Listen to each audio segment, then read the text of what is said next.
Pirate Eye was dug up by Robin, Chapter 181-200. Chapter 181 Shocking. Cheers resounding. Doctor, where is the doctor? Dr. Andrew, someone here is dying. Is the plasma not ready yet? Anyone here to help? Anyone with S-type Rh-negative blood? At this moment, due to the gathering of a large number of wounded and seriously injured, the ship suddenly fell into a chaotic situation. War naturally comes with casualties. The Chintan Island operation has been in operation for more than half a day. Nearly 200 people were seriously injured and dying. Basically focus on 2 warships, as Zephyr had previously instructed. The accompanying Marine medical team was in full swing to provide emergency first aid for the wounded. Row is so. There are still not enough people. Even the colonel combatants like Tina and Ain were also involved in the emergency medical team at this time. Feeling the unstoppable spraying of the blood of the Marines on him, Rao is a person with a strong heart like Tina, and his eyes are red at this moment. The battlefield has always been the most ruthless. Every minute and every second is accompanied by the parting of life and death. This is inevitable. At this moment, the second deck of the warship. This is the area of the dead. The air seems to be filled with the breath of death, which is oppressive and breathless. 10. The so-called dead. As the name suggests, they are the Marines who are already infinitely close to death. Due to the severity of the injury, even the best doctor in the world was unable to recover, so he had no choice but to give up. Although these dead people are still breathing, but in fact their names are half written on the death list. There is no medical care here. Only their friends and officers said their final farewell to these young lives. It's cruel, but it's the reality. Mr. Daikon, am I going to die? Ahem. The young sailor's eyes gradually became slack and gray. Every time he said a word, blood escaped from the corner of his mouth.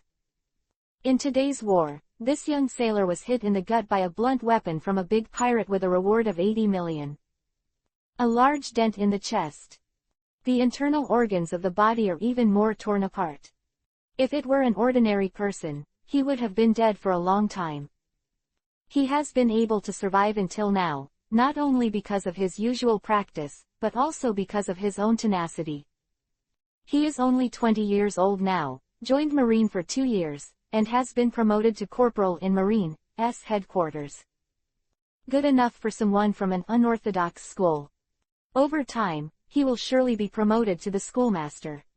Hold on, Lai Luo boy, didn't you tell me that there are girls waiting for you in your hometown? In 2 years, you will go back when you become a major. How can you give up here? Hold on, bastard boy, this is the commander's order. The bearded Marine Commodore Daikon roared. Cough, cough, I shouldn't wait until that time, so she'll forget about her in 2 years, and then. Idiot, don't say it anymore, don't give up. Commodore Man, who is usually the most 5 and 3 rough, couldn't help crying. Cough me, I seem to see an angel. The young sailor named Lai Luo stretched out his hand towards the sky quite majestically, as if trying to grab something. Boy, there are no angels in this world. Just as the hand was about to fall, a large hand suddenly appeared, grabbing his soon-to-be completely cold right hand. To survive. Tick 039. Like a drop of water falling on the water's surface. A bit of gorgeous blood, like a blood diamond, slipped from the air and infiltrated Corporal Lai Luo's chest. The powerful undead power spread out instantly, covering his whole body. 039 dong 039 039 dong 039. Corporal Lailo's heart, which was already extremely weak, suddenly began to beat again.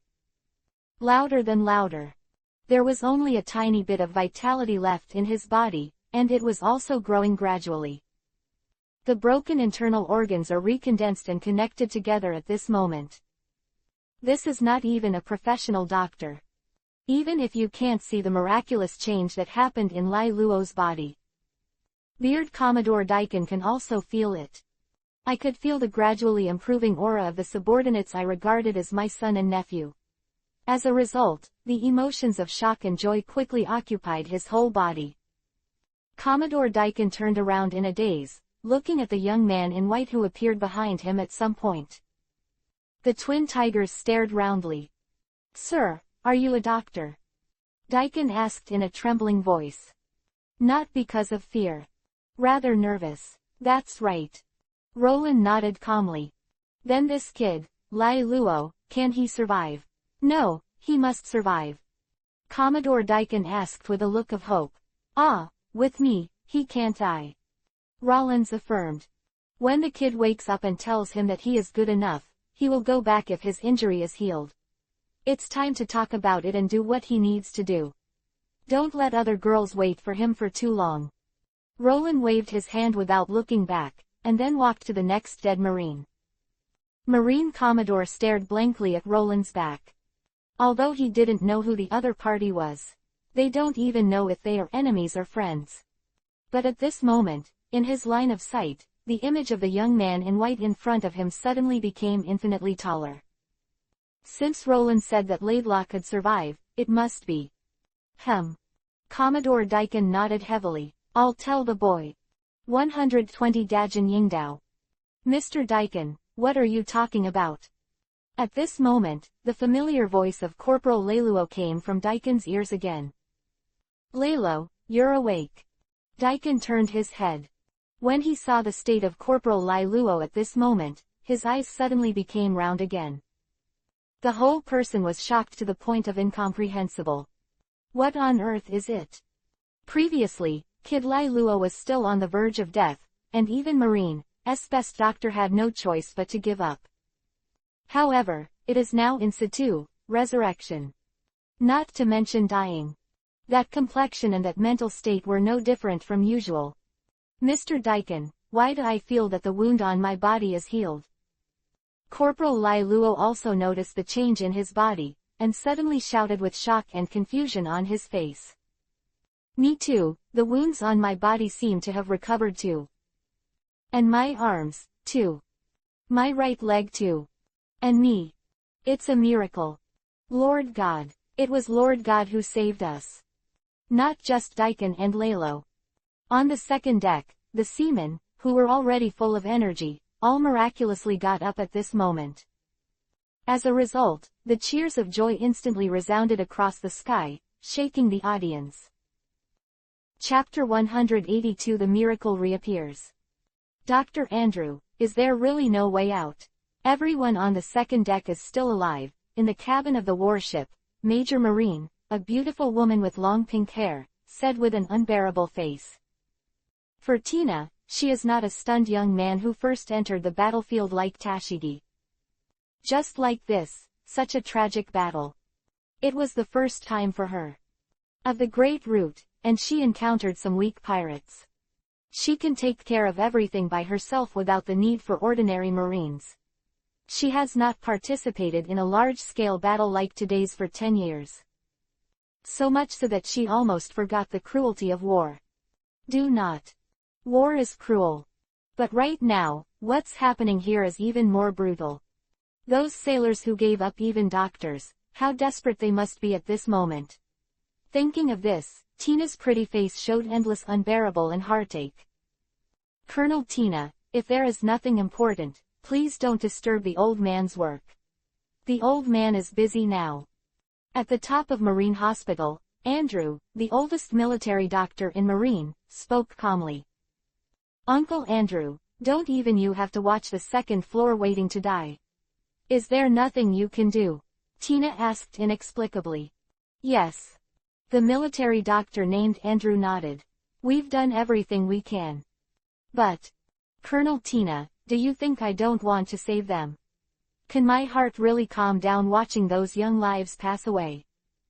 The duty of a doctor is to save people and use limited resources to save more people. This is a cruel choice we must make on the battlefield.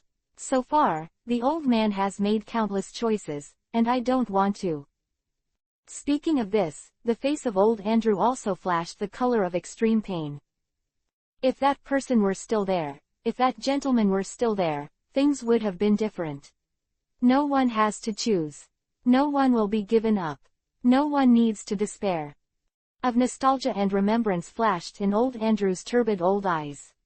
At the same time more excitement and worship. Because decades ago, his captain, the one who was the miracle man whom all of them worshipped. It's just that the miracle disappeared as early as 36 years ago. I don't know if I can see it again in this life. Old Andrew shook his head. His eyes fell on the death list in front of him, and his wrinkled hands trembled, unable to write for a long time. At this moment, cheers mixed with shock, surprise, and excitement suddenly sounded from the second deck. Resounded throughout the sky. Ah, what the hell is going on? My wound. How is it? Am I dead? Is this heaven? Idiot, you stinky boy is not dead or dead. This is nothing short of a miracle. Everyone survived. God, Lord God saved us. Originally a gloomy cloud, shrouded in the breath of death on the second deck. At this moment, it was occupied by people's joyful cheers. There is no more despair. Instead, there is joy in life. Born from death. No need to go through life and death anymore. This is naturally one of the most ecstatic things in the world. What's wrong? What's wrong? The cheers on the second deck quickly attracted the attention of the Shanghai soldiers of the warship. Several sailors and medical staff hurriedly boarded the deck. Waiting to see the cheering scene in front of you. An emotion called shock immediately occupied the hearts and minds of these medics. Make their bodies unable to move. What the hell is going on here? Everyone is resurrected. Everyone here is mortally wounded. It's a miracle. Quick, go and inform Captain Andrew. The medical marines murmured in shock. Unbelievable was written all over his face.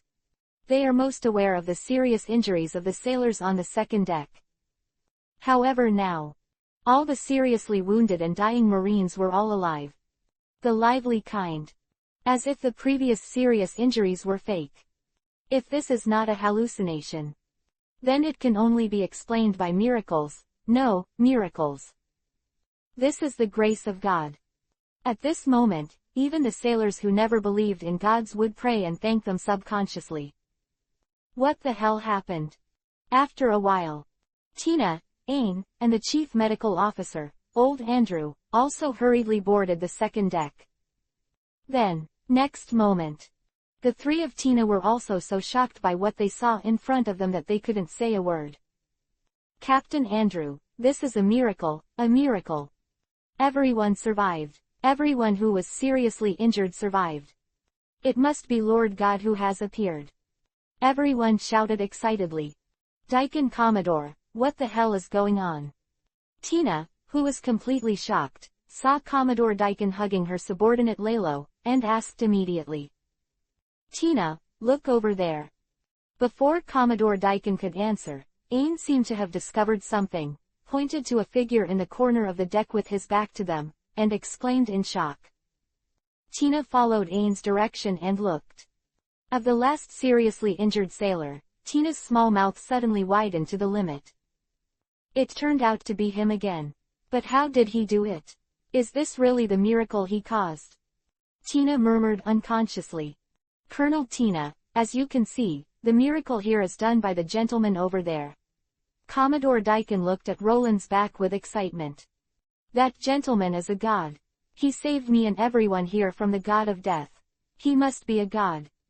Corporal Lalo on the side looked at Roland's line of sight, full of fanaticism and admiration. This time, of money. Even if he was asked to die for Roland, he would never hesitate at all. I'm totally convinced now that the man must have been the legend of Marine once. Ain murmured subconsciously. Yes, definitely. Tina nodded unconsciously. 039 thumped through the regulation 039 with a soft sound. Andrew, the oldest military doctor in Marine, fell to his knees on the deck. A pair of turbid old eyes stared at the back without blinking, and the old tears gradually blurred his vision. His aged body trembled with shock and excitement. His lips trembled, as if trying to say something. Dr. Andrew, what's the matter with you? A Marine came forward anxiously. That's a hero, that's our Marine miracle, that he's really back. The end of the day, the most respected old man in Marine Hospital was already sobbing and fell to his knees deeply. Chapter 183 Former Subordinates. Crazy Marine. Chinfin Island, West Blue Shore. A warship was quietly moored above the sea. The joyful and excited cheers of people broke through the sky and echoed in the sky for a long time. Gudong gudong. The shore, Zephyr sat on the reef, took out the wine bottle in his arms and took a few sips, tears glistening in his eyes. Even without looking at it. Even just sitting here listening to the cheers over there. Zephyr could only imagine what an exciting scene it would be. That is simply a miracle. Marine miracle from decades ago. Reappear at this moment. Mr. Zephyr, Teacher Zephyr. At this moment, Marine Rear Admiral, the mushroom head who had stepped on the moon step to report earlier, came hurriedly again. While shouting, the joy and excitement could not be stopped on his face. Mr. Zephyr, a miracle has happened. The young man who was beside you before, he is like a god. Mushroom Head Marine Rear Admiral shouted with a frenzy. What young man? You weren't born when that fellow fought at sea. Zephyr refuted 563 feet's rebuke. Huh. Mushroom Rear Admiral was suddenly puzzled and shocked, and was stunned again. Wait in a daze again, I forgot what I told you before, hurry up and look around, if you can go back alive, it's one, bastard. Zephyr glared. Yes, Mr. Zephyr. Mushroom Rear Admiral hurriedly stood at attention and saluted, and then stepped on the moon step and soared into the sky. The other side. On the second deck of the warship, people cheered one after another. When the last person who was dead was awakened by Roland's miraculous means, the audience suddenly burst into the sky-shattering noise. Not only the Marines who had received Roland's treatment, but everyone present looked at Roland with fanaticism and admiration. Looking at the young figure, it was as if that was their belief. Under the frantic gazes of all the sailors, Luo Lin walked calmly and walked to the tearful Dr. Andrew. Get up, it's such a big man to cry and cry. Roland grinned and helped the excited old Ender, Bassi, on his knees to the ground. Roland Vice Admiral, it's really you. You're really back. With the help of Luo Lin, old Ender stood up tremblingly, tears blurring his vision.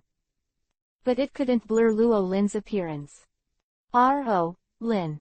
Tina on the side heard what old Andrew called Roland, and subconsciously repeated it. Medium, Will. Ain on the other side captured the keyword 039 Vice Admiral. This man used to be Vice Admiral in our Marine. Vice Admiral from decades ago.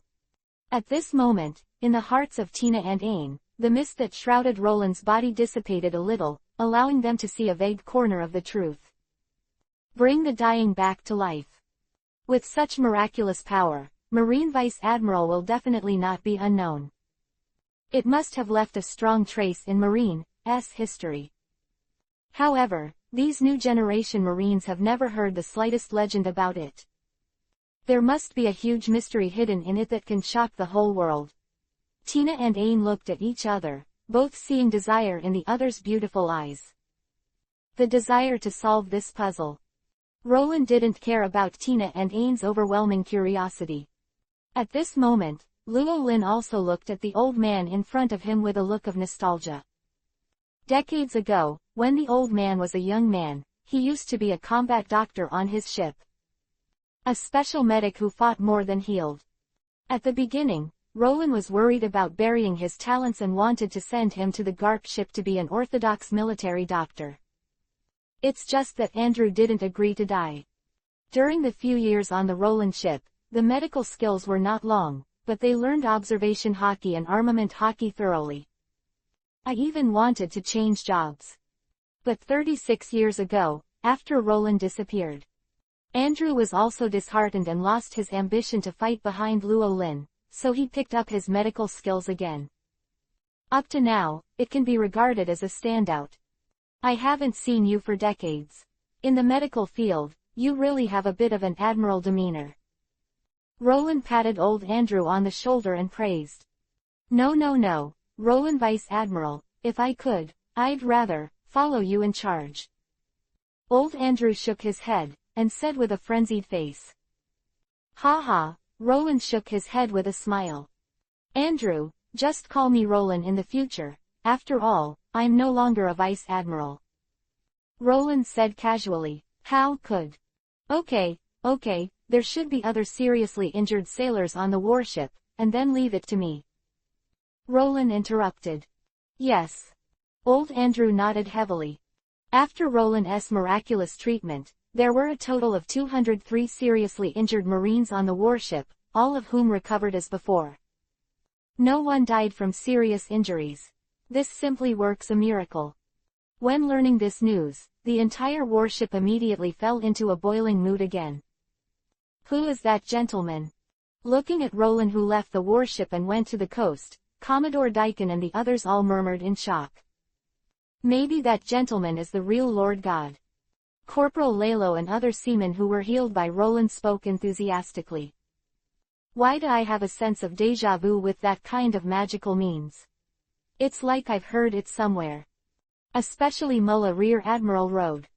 Me too, I always feel like this isn't the first time this has happened at Marine. A military doctor also frowned in confusion. I remember that when I was in the G2 branch, I seemed to hear Gumir Vice Admiral talk about another young sailor and suddenly said, "It's hard work, old man." Zephyr stood up, arms open to give Roland another hug. Hey, you are not a little girl, you are always hugged, and you will not hesitate to respond. Roland joked with a smile. Ha ha ha. Zephyr laughed indifferently, and threw the prepared wine to Roland. But these little guys survived this time, I really have to thank you. Zephyr said, Thank you, but it's just a gesture of effort. Even if it's not Marine now, I'm still me. Roland said. Chapter 184 Whitebeard 2. Zephyr's Killing Intent. Chinfin Island, West Blue Shore.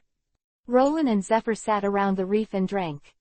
The sailors on the warship who were resurrected from the brink of death looked at the two people on the reef from a distance. There is curiosity, shock, and unstoppable enthusiasm in his eyes. Report, Mr. Zephyr, I just received a contact from Bastia's Vice Admiral, and the battlefields around Chinfin Island are basically over. Our army has won a great victory. Commodore with a single orange ponytail trotted in, reporting loudly. Zephyr nodded. Speaking of which, Kibben, is your body all right? Listening to Yuchi Nura, you're using iron to harden your opponent's moves again. Zephyr asked, with a hint of helplessness on his face.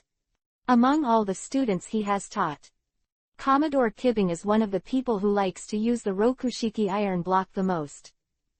So far, he has no idea how many times he has fallen because of his blind confidence in the iron block. It just so happens that this kid is really one-sided. Read Zephyr's thoughts, almost spit out the wine he had just drank. It wasn't 3 times, but 30 times. This one is really an iron-headed girl. On the first iron one, I would like to call you the most iron. Roland looked at Commodore Kibben, thinking silently. Admiring 039, gaze from Roland, Commodore Kibben was instantly flattered. Report to Mr. Zephyr, it's not right, thanks to this gentleman, my injury has completely healed, and I feel that my iron block is stronger, and I will be able to perfectly block the enemy's attack next time. Commodore Kibben listened to his chest, faced proudly. Zephyr. He wanted to ask this stunned young man, where did your confidence come from? Roland. At this moment, Luo Lin, who read Commodore Kibben's thoughts, was also speechless. Did I just admire your iron eyes? Roland shook his head. He really didn't expect that his mocking eyes would be made up for by this kid's brain. However, Roland didn't want to be as unreliable as the Garp guy. Hey, boy, your iron training is outstanding enough, almost enough, but your armament and observation hockey are still far behind. In the future, hockey's practice should be the focus. Roland spoke earnestly. Commodore Kibben was taken aback for a moment. Then there was an extremely frenzied look on his face. Yes, Sir. Commodore Kibbing first did a standard military salute. Immediately after that, he seemed to feel that something was wrong, so he hurriedly bowed. Zephyr was speechless for a while, eagerly preparing for hockey's practice. I have been talking for so many years, but the result is not as good as Luo Lin's words. But overall, the results are good. Although he will soon leave Marine, it is always a joy to see these former disciples getting better and better. Come, come, drink and drink. As Zephyr spoke, he drank half a bottle of wine. Ha ha ha, Luo Lin, do you know who else is here besides me for this operation? Zephyr asked with a laugh. I know, that little girl from Guion. Roland took a sip of wine calmly, feeling a little bit of a headache. Have you met that girl from Guion? Zephyr's eyes widened in surprise. When I first arrived on this island, I saw it from a distance, but that girl should not have noticed me. Luo Lindao. It's all here, why didn't you see that girl Guion? Let's just say you're her old man too. Guardian. Zephyr quickly changed his words. That child was taught very well by you, and he no longer needs my protection. Roland said. Yeah, the Admiral candidate of Marine's headquarters, and the three of Kizaru are the strongest girl in Guion. She has suffered a lot in order to become stronger. Zephyr said. As Momo Guion's mentor, Zephyr can see Guion's efforts over the years, and it is most clear. Thanks. Roland thanked softly. There's nothing to thank us for, but I think you should really meet. See Guion's ass. When I heard the news of your death, Guion girl has been crying for a year. It's useless for anyone to persuade, Zephyr said. As he said that, without waiting for Roland to respond, he called Chu Mula Rear Admiral, who was on standby in the distance, on his own. Mr. Zephyr, do you have any orders? Particular, Admiral Mula Rear Admiral asked. Mora in particular, where is Guion Vice Admiral now? Zephyr asked. Guion Vice Admiral Shishi. Rear Admiral and especially Mula hesitated. It turns out that I met that old woman. Had read the inner thoughts of Yuki Mula Rear Admiral in advance, suddenly had deep eyes. The other side. Zephyr frowned at Mora Rear Admiral's hesitations, a look of dissatisfaction on his face.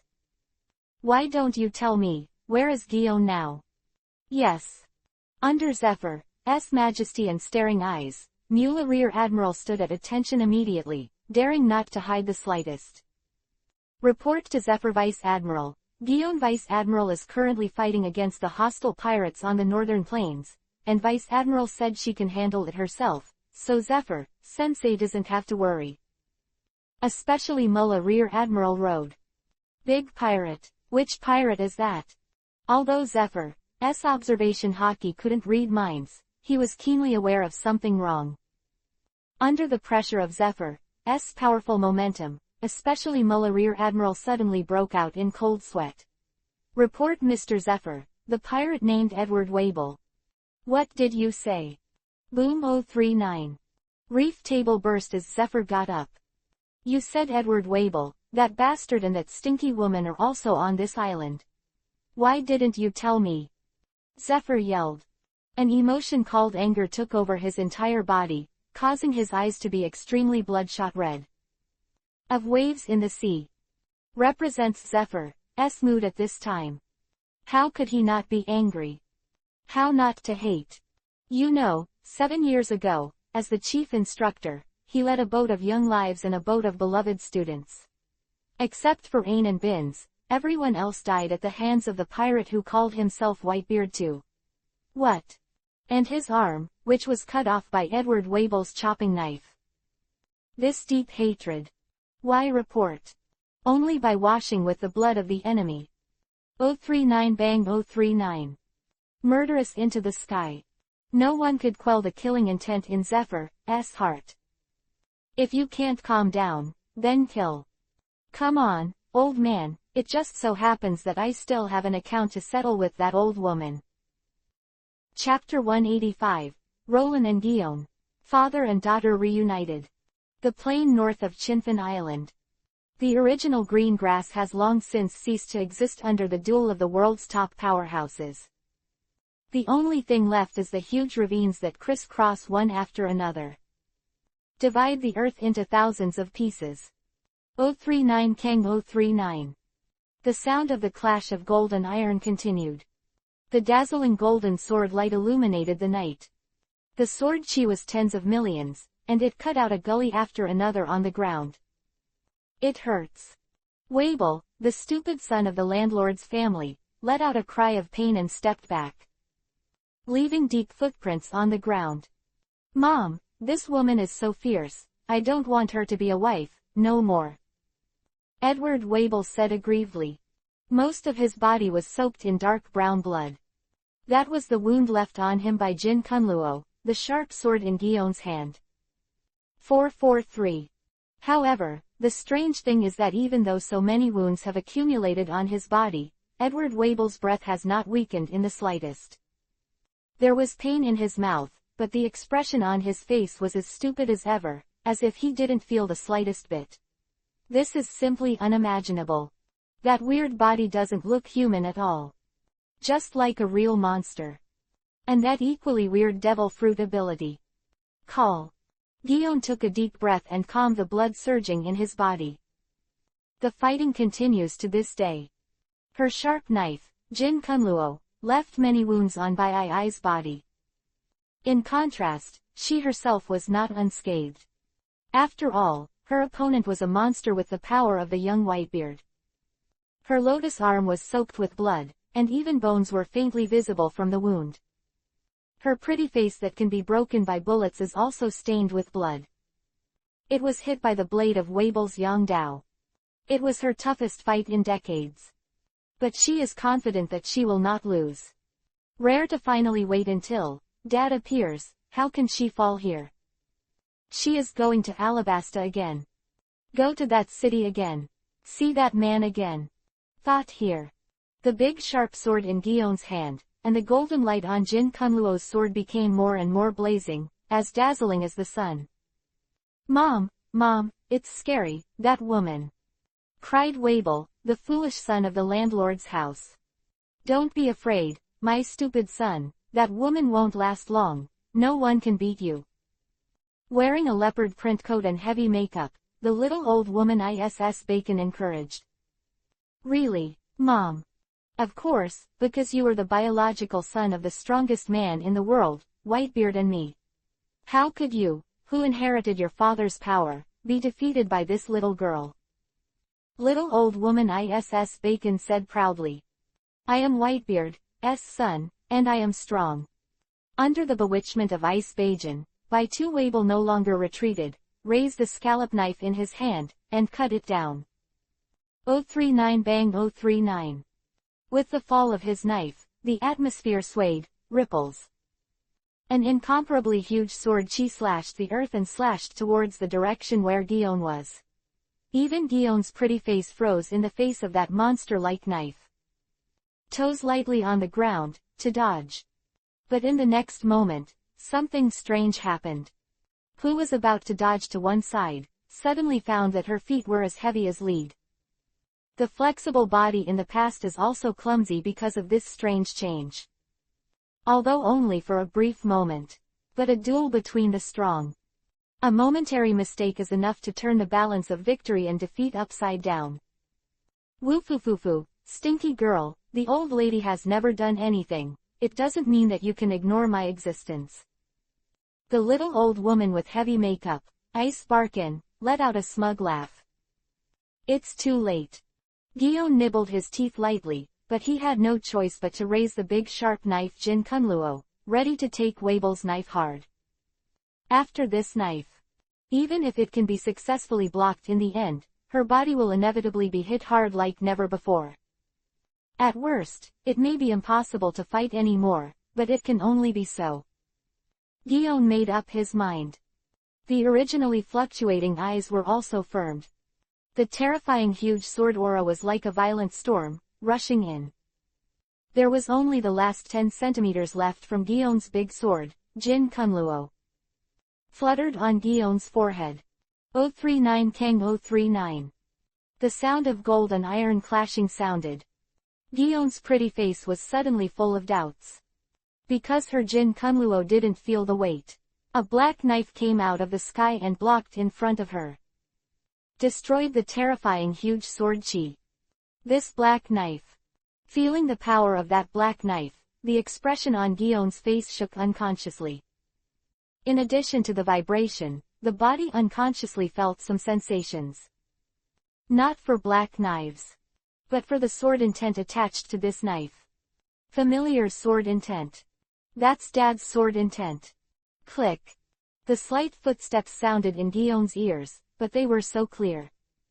So forgettable. Guyon took a deep breath. The happy and excited smile could not be stopped. Uncontrollably appeared on her pretty face. She closed her eyes. After a while, it opened again. At the same time, the owner of the black knife also came to her side. Holding the black knife in one hand, the other big hand fell on top of her head as it had done many years ago. Really, you're still the same as before. If you don't pay attention, you will make yourself like this. The girl's family, you must protect yourself when you go out. Look at the bloody wounds on Ruo Guyon's body. Luo Lin's face also unconsciously flashed a hint of distress. Hearing the same familiar voice and familiar words that sounded in his ears, Guyon nodded heavily. 36 years ago, when she was a 4-year-old girl. Once she sneaked out and fought with other older children. That's what I heard when I got home full of scars. Now, even after 36 years ago, it still hasn't changed. Guyon opened her bright eyes, staring blankly at the kind face in front of her, with a big smile on the corner of her mouth. Since the age of 5, the eye sockets that have never been red again are rosy at this moment. 2 lines of clear tears rolled down her cheeks unconsciously. Represents joy. Sorry, Dad, not next time. Guyon said softly, just like 36 years ago. Chapter 186 Sound Dad, Birth Dad. Sorry, Dad, not next time. Guyon tilted his head and apologized softly to himself, as he did 36 years ago. Pretty face smiling like a flower. Crystal tears sputtered as she blinked, especially in Gecko's light. This dark world seemed to be lively and brightened by her tears and smiles. It must be painful. Roland's big hand gently brushed the wound on Guyon's face. The big hand that killed the enemy like garlic was trembling rarely at this moment. No pain. Guyon shook his head indifferently. I don't feel any pain after seeing my dad, hee. Guyon grinned. Guyon is already a big girl, so she should be more sensible. Don't smile all day long, and there is another one called brother. Luo Lin pretended to blame. Hee, in front of you, I've always been a little girl, right, Dad? Guyon continued to smile to himself. Call me brother. Dad. My brother, Dad. Okay, Roland compromised. So that time at Alabasta, Roland wasn't actually trying to hide from Garp. The main reason is because Luo Lin has not figured out how to face the little girl Guyon. About 40 years ago, Luo Lin once held a baby who was only a few months old in a burning battlefield in a town. A wooden plaque with her name engraved on her was found, Guyon. Luo Lin was also a little surprised when he knew that the little girl in his arms was Admiral, who would be Marine's alternate in the future. At that time, after discussing with Suru and others, Luo Lin also decided to bring the poor baby back to the Marine headquarters and give it to a professional nurse to teach him. However, Guyon, who was only a few months old at the time, seemed to recognize Roland. Roland cried and cried as soon as he walked away. Vice Admiral Roland, who was busy fighting the New World pirates at the time, had to shoulder the responsibility of this part-time dad. Of course, it is impossible to be a father, and it is impossible in this life. So when Guyon was about 1 year old and could speak, Luo Lin kept correcting her wrong name for herself. It is impossible to be a father, at most it is a big brother. However, Guyon when he was a child also recognized death.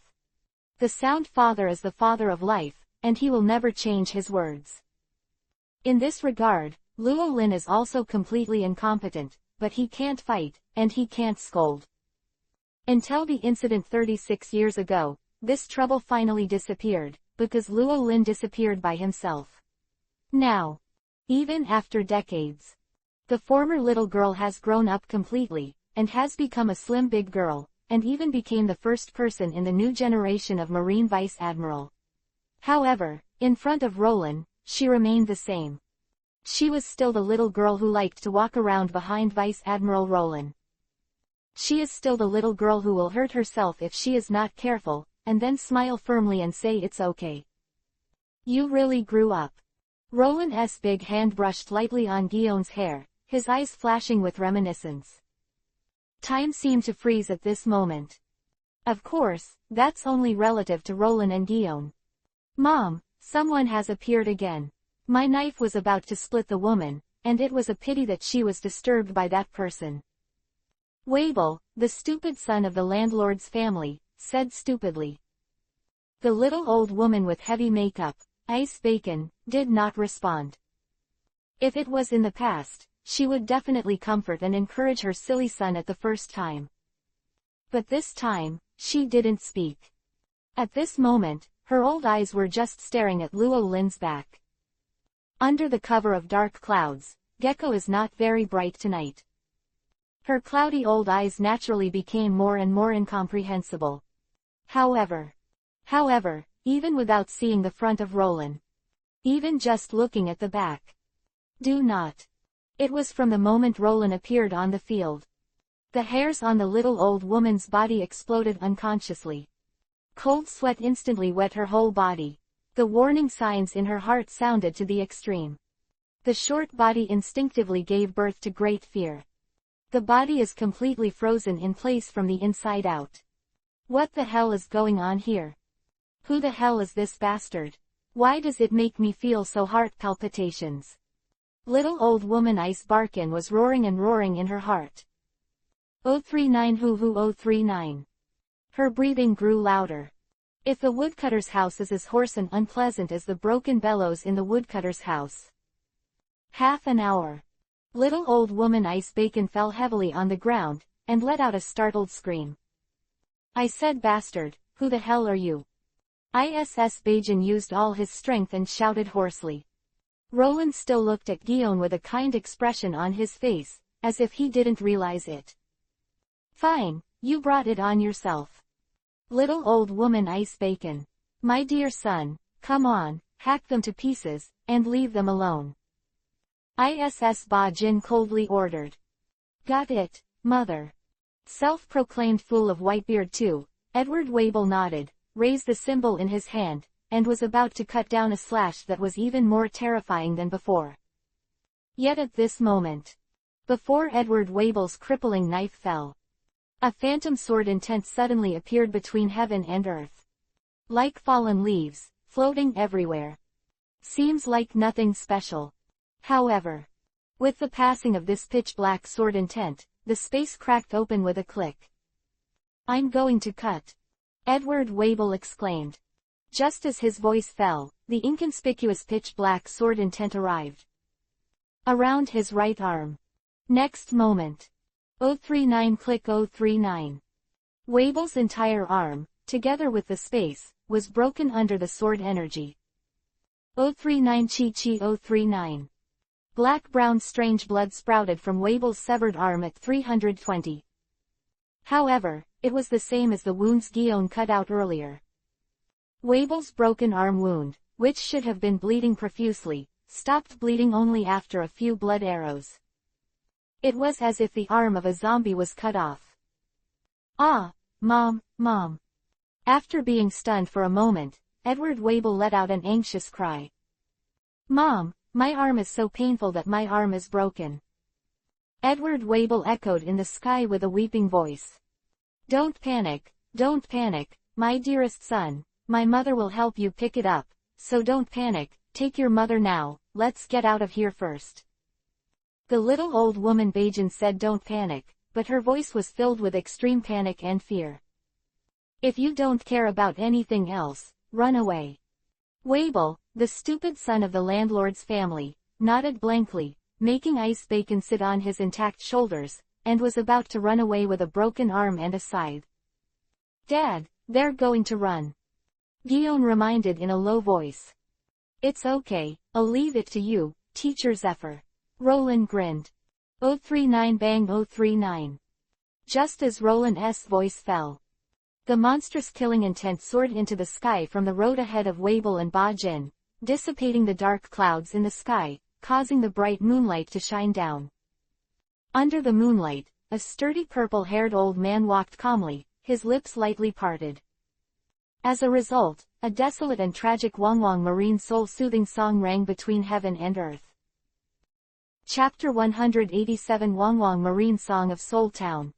When the dark clouds in the sky dissipated, then the bright gecko shone down. The moon is like water, reflecting the mottled earth. At the same time, it was also reflected on the sturdy old man with neat short purple hair. 039 Ta 039. Former Marine Admiral, now Marine Chief Instructor, and future Waesung Chief Coach Zephyr stepped forward. There was no trace of anger in his old face. Some are just like stagnant water. A moment. Zephyr's lips parted. Then, there was a bleak and tragic song between heaven and earth. The sea is watching the beginning of the world. The sea also knows the end of the world. So the direction it induces is the way to go, so it leads the way to the right world. Pain, suffering, all for me. Broad, gentle, tolerant for me. The sea is watching, the beginning of the world. The sea also knows the end of this world. In case I disappear from this world, the all-knowing sea will also guide. I won't be afraid, because of you. I won't be timid, my friends are waiting. This is a guide from the sea. This is a guide to the dead marine heroes. This is a brilliant marine town, soul, song. Zephyr's bleak and tragic voice echoed and stirred between the heavens and the earth for a long time.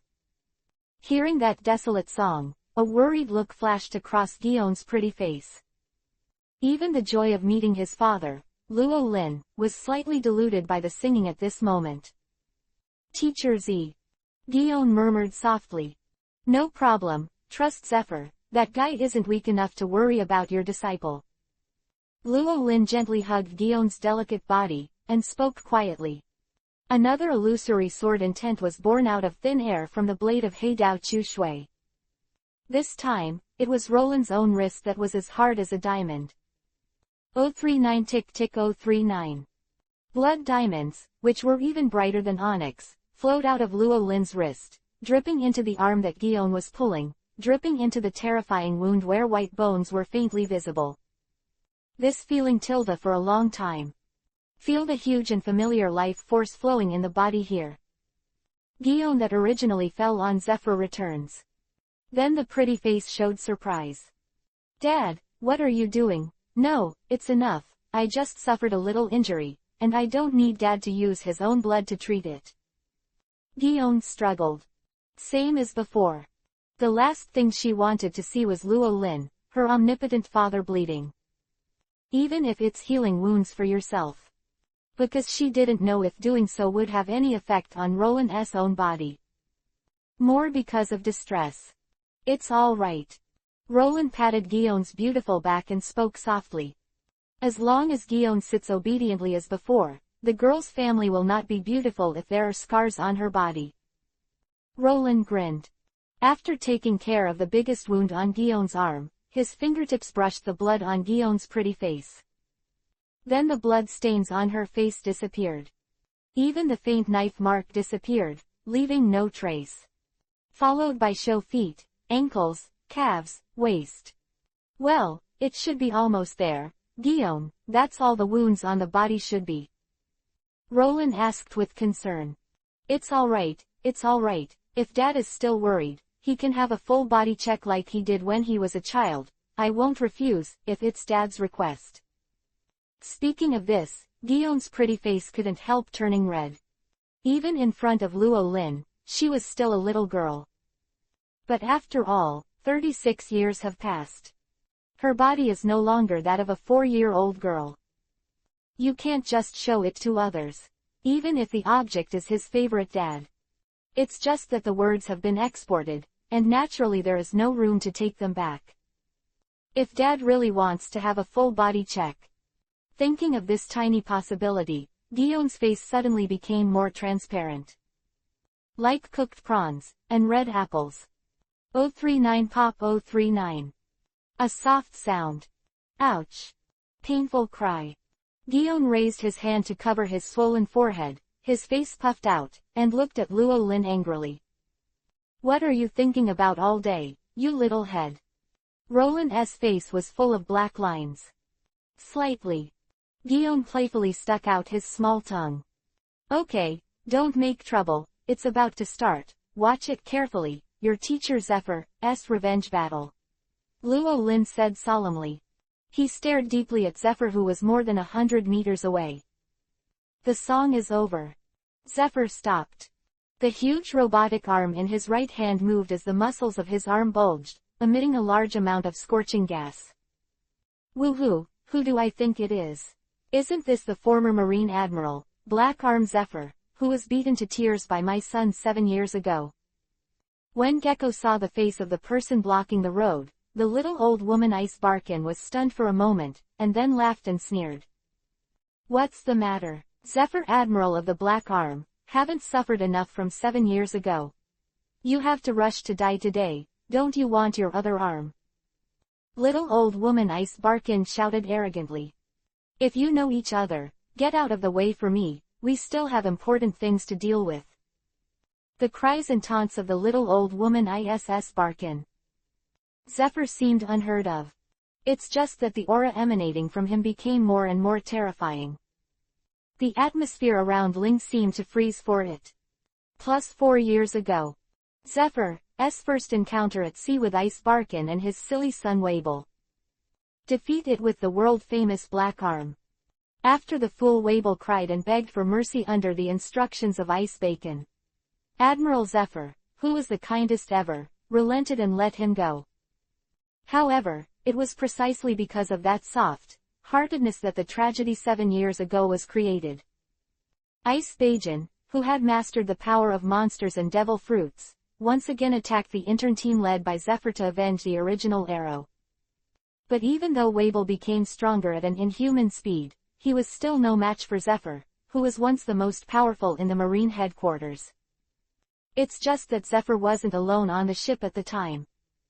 The despicable Ice Barkin took the Marine students on board and, as a threat, forced Zephyr to surrender, losing one of his arms.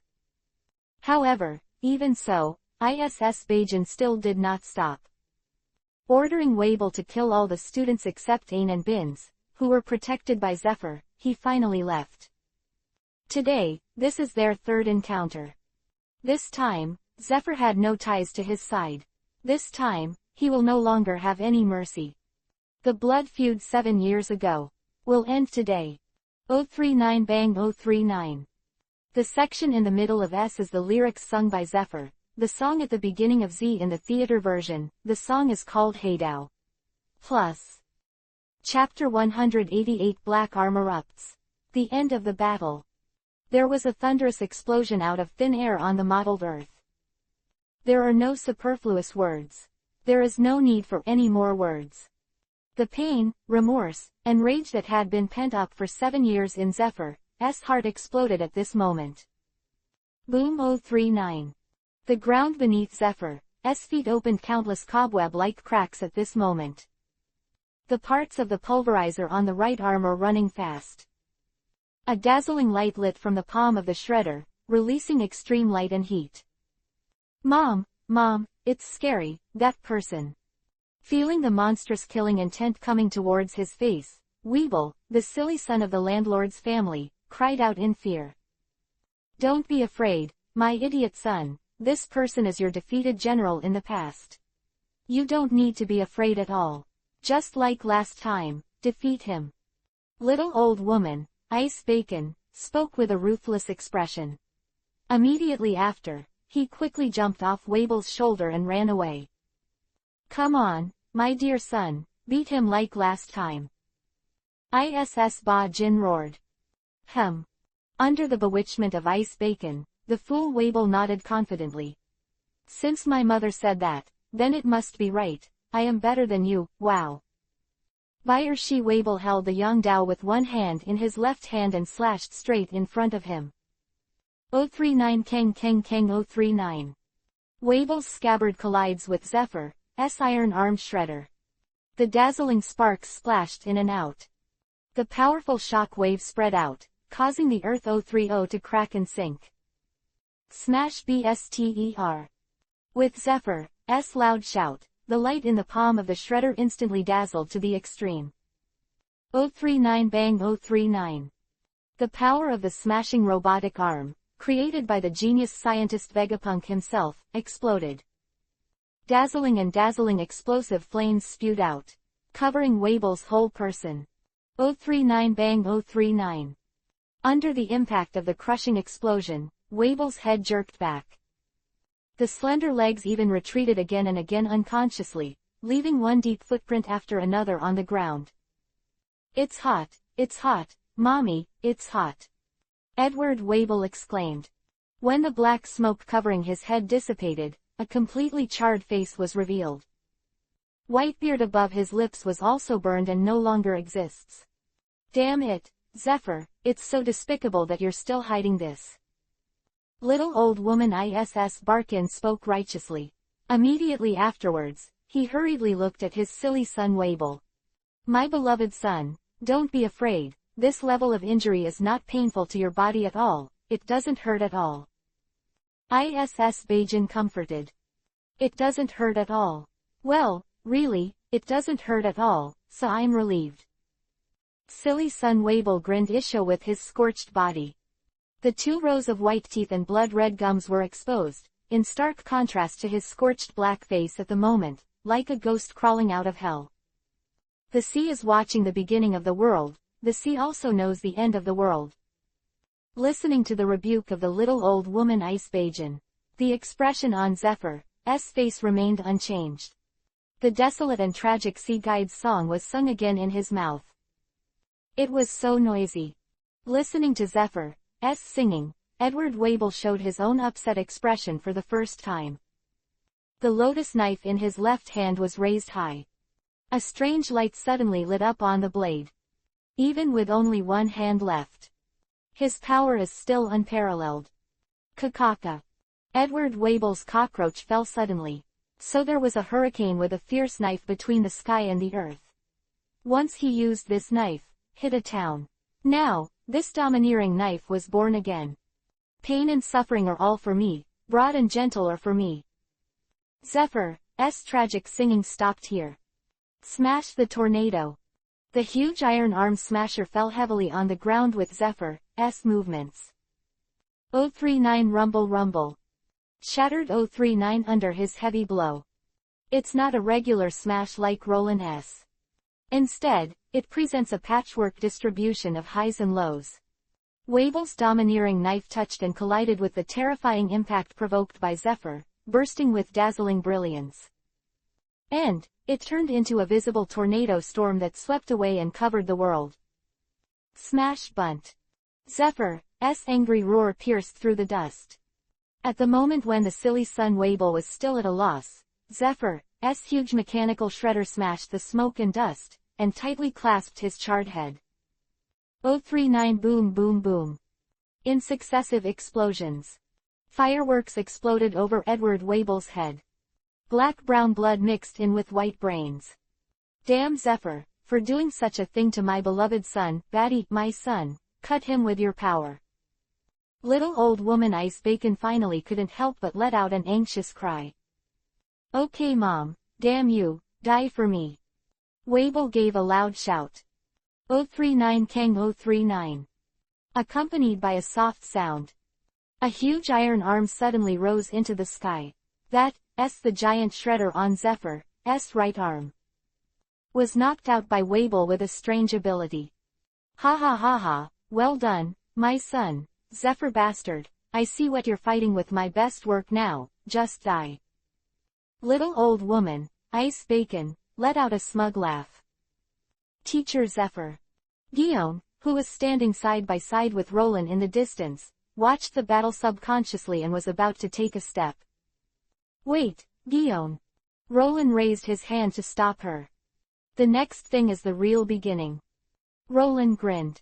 Mid-air. The ground debris shrouded the sky, and Zephyr's face didn't show any emotional change because of the shredders falling off. Black arm. Black armament hockey gradually covered Zephyr's arms like the armor of a god. That is the ultimate armament in the world. It is Zephyr's strongest reliance that was once the highest combat power of the Marine headquarters. This is the real black arm Zephyr. The sea is watching, the beginning of this world. The sea also knows, the end of this world. 039 bang 039.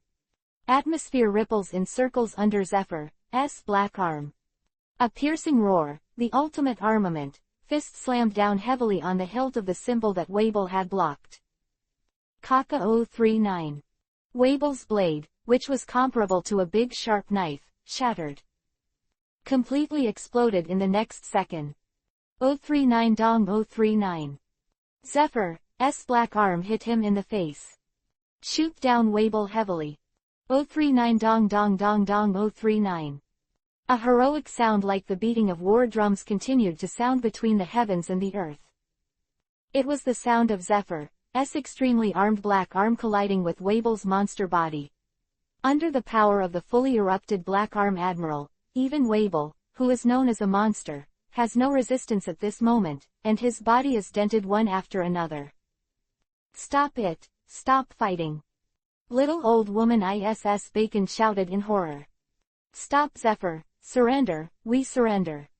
Surrender too, my stupid son, and let Lord Zephyr beg for mercy as fast as ever. Right. Wabel was also utterly terrified. However, before he could speak, he was interrupted by Zephyr's black arm blow. This time, Zephyr will show no mercy. A mistake like 14 years ago is enough. If I didn't kill you, how could the souls of my beloved students rest in peace?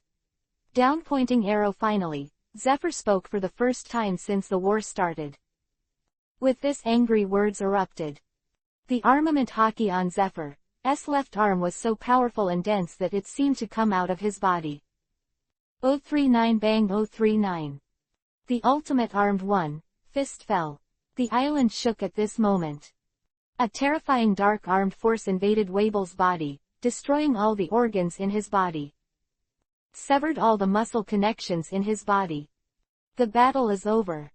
The desolate and tragic sea guide's song rang out from Zephyr's mouth again.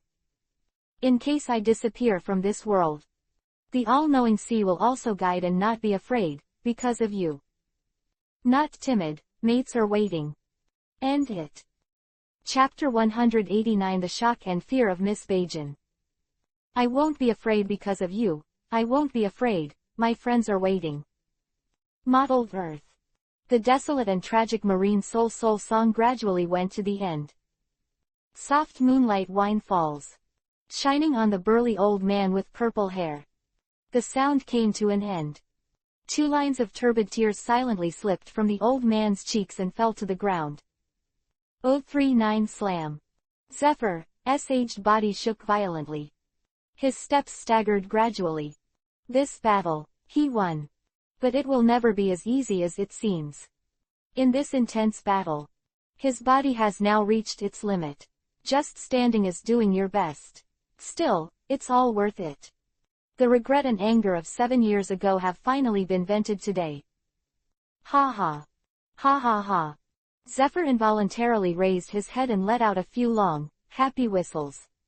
The next moment, his body fell to the ground unconsciously. Mr. Zephyr saw this. Guillaume suddenly let out an anxious coquettish cry. Teacher Zephyr, Teacher Zephyr. At the same time, there were a few concerned shouts from the other side. Lush and Lush. Bins, the flamboyant fruit power user who was dressed in fancy dress, twisted his body. So the earth rushed out one tough vine after another, weaving it into a chair, just to catch Zephyr's body. Mr. Zephyr, how are you? Aang, a girl with long aqua blue hair, was the first to gallop on the moon step. Zephyr, his mentor, who was like his old father, with a worried look on his face. It's okay. Zephyr raised his left hand and stroked Ain's hair lightly. This guy. Tina's gaze fell on the tattered figure in the middle of the ruined land. A moment. The charred body that was tattered like mud moved. Miss Tina, be careful. At this moment, Vince, the flamboyant fruit power user who was dressed in bells and whistles, suddenly shouted in horror. Edward Wable, this isn't even dead, is he a real monster? Vince exclaimed in anger. When the luxuriant fruit ability is activated, Wable will be given the final blow. However, he did not wait for his attack to fall. White 2 Wable's half-raised arm fell again. The last top armament shock from Zephyr destroyed everything in his body.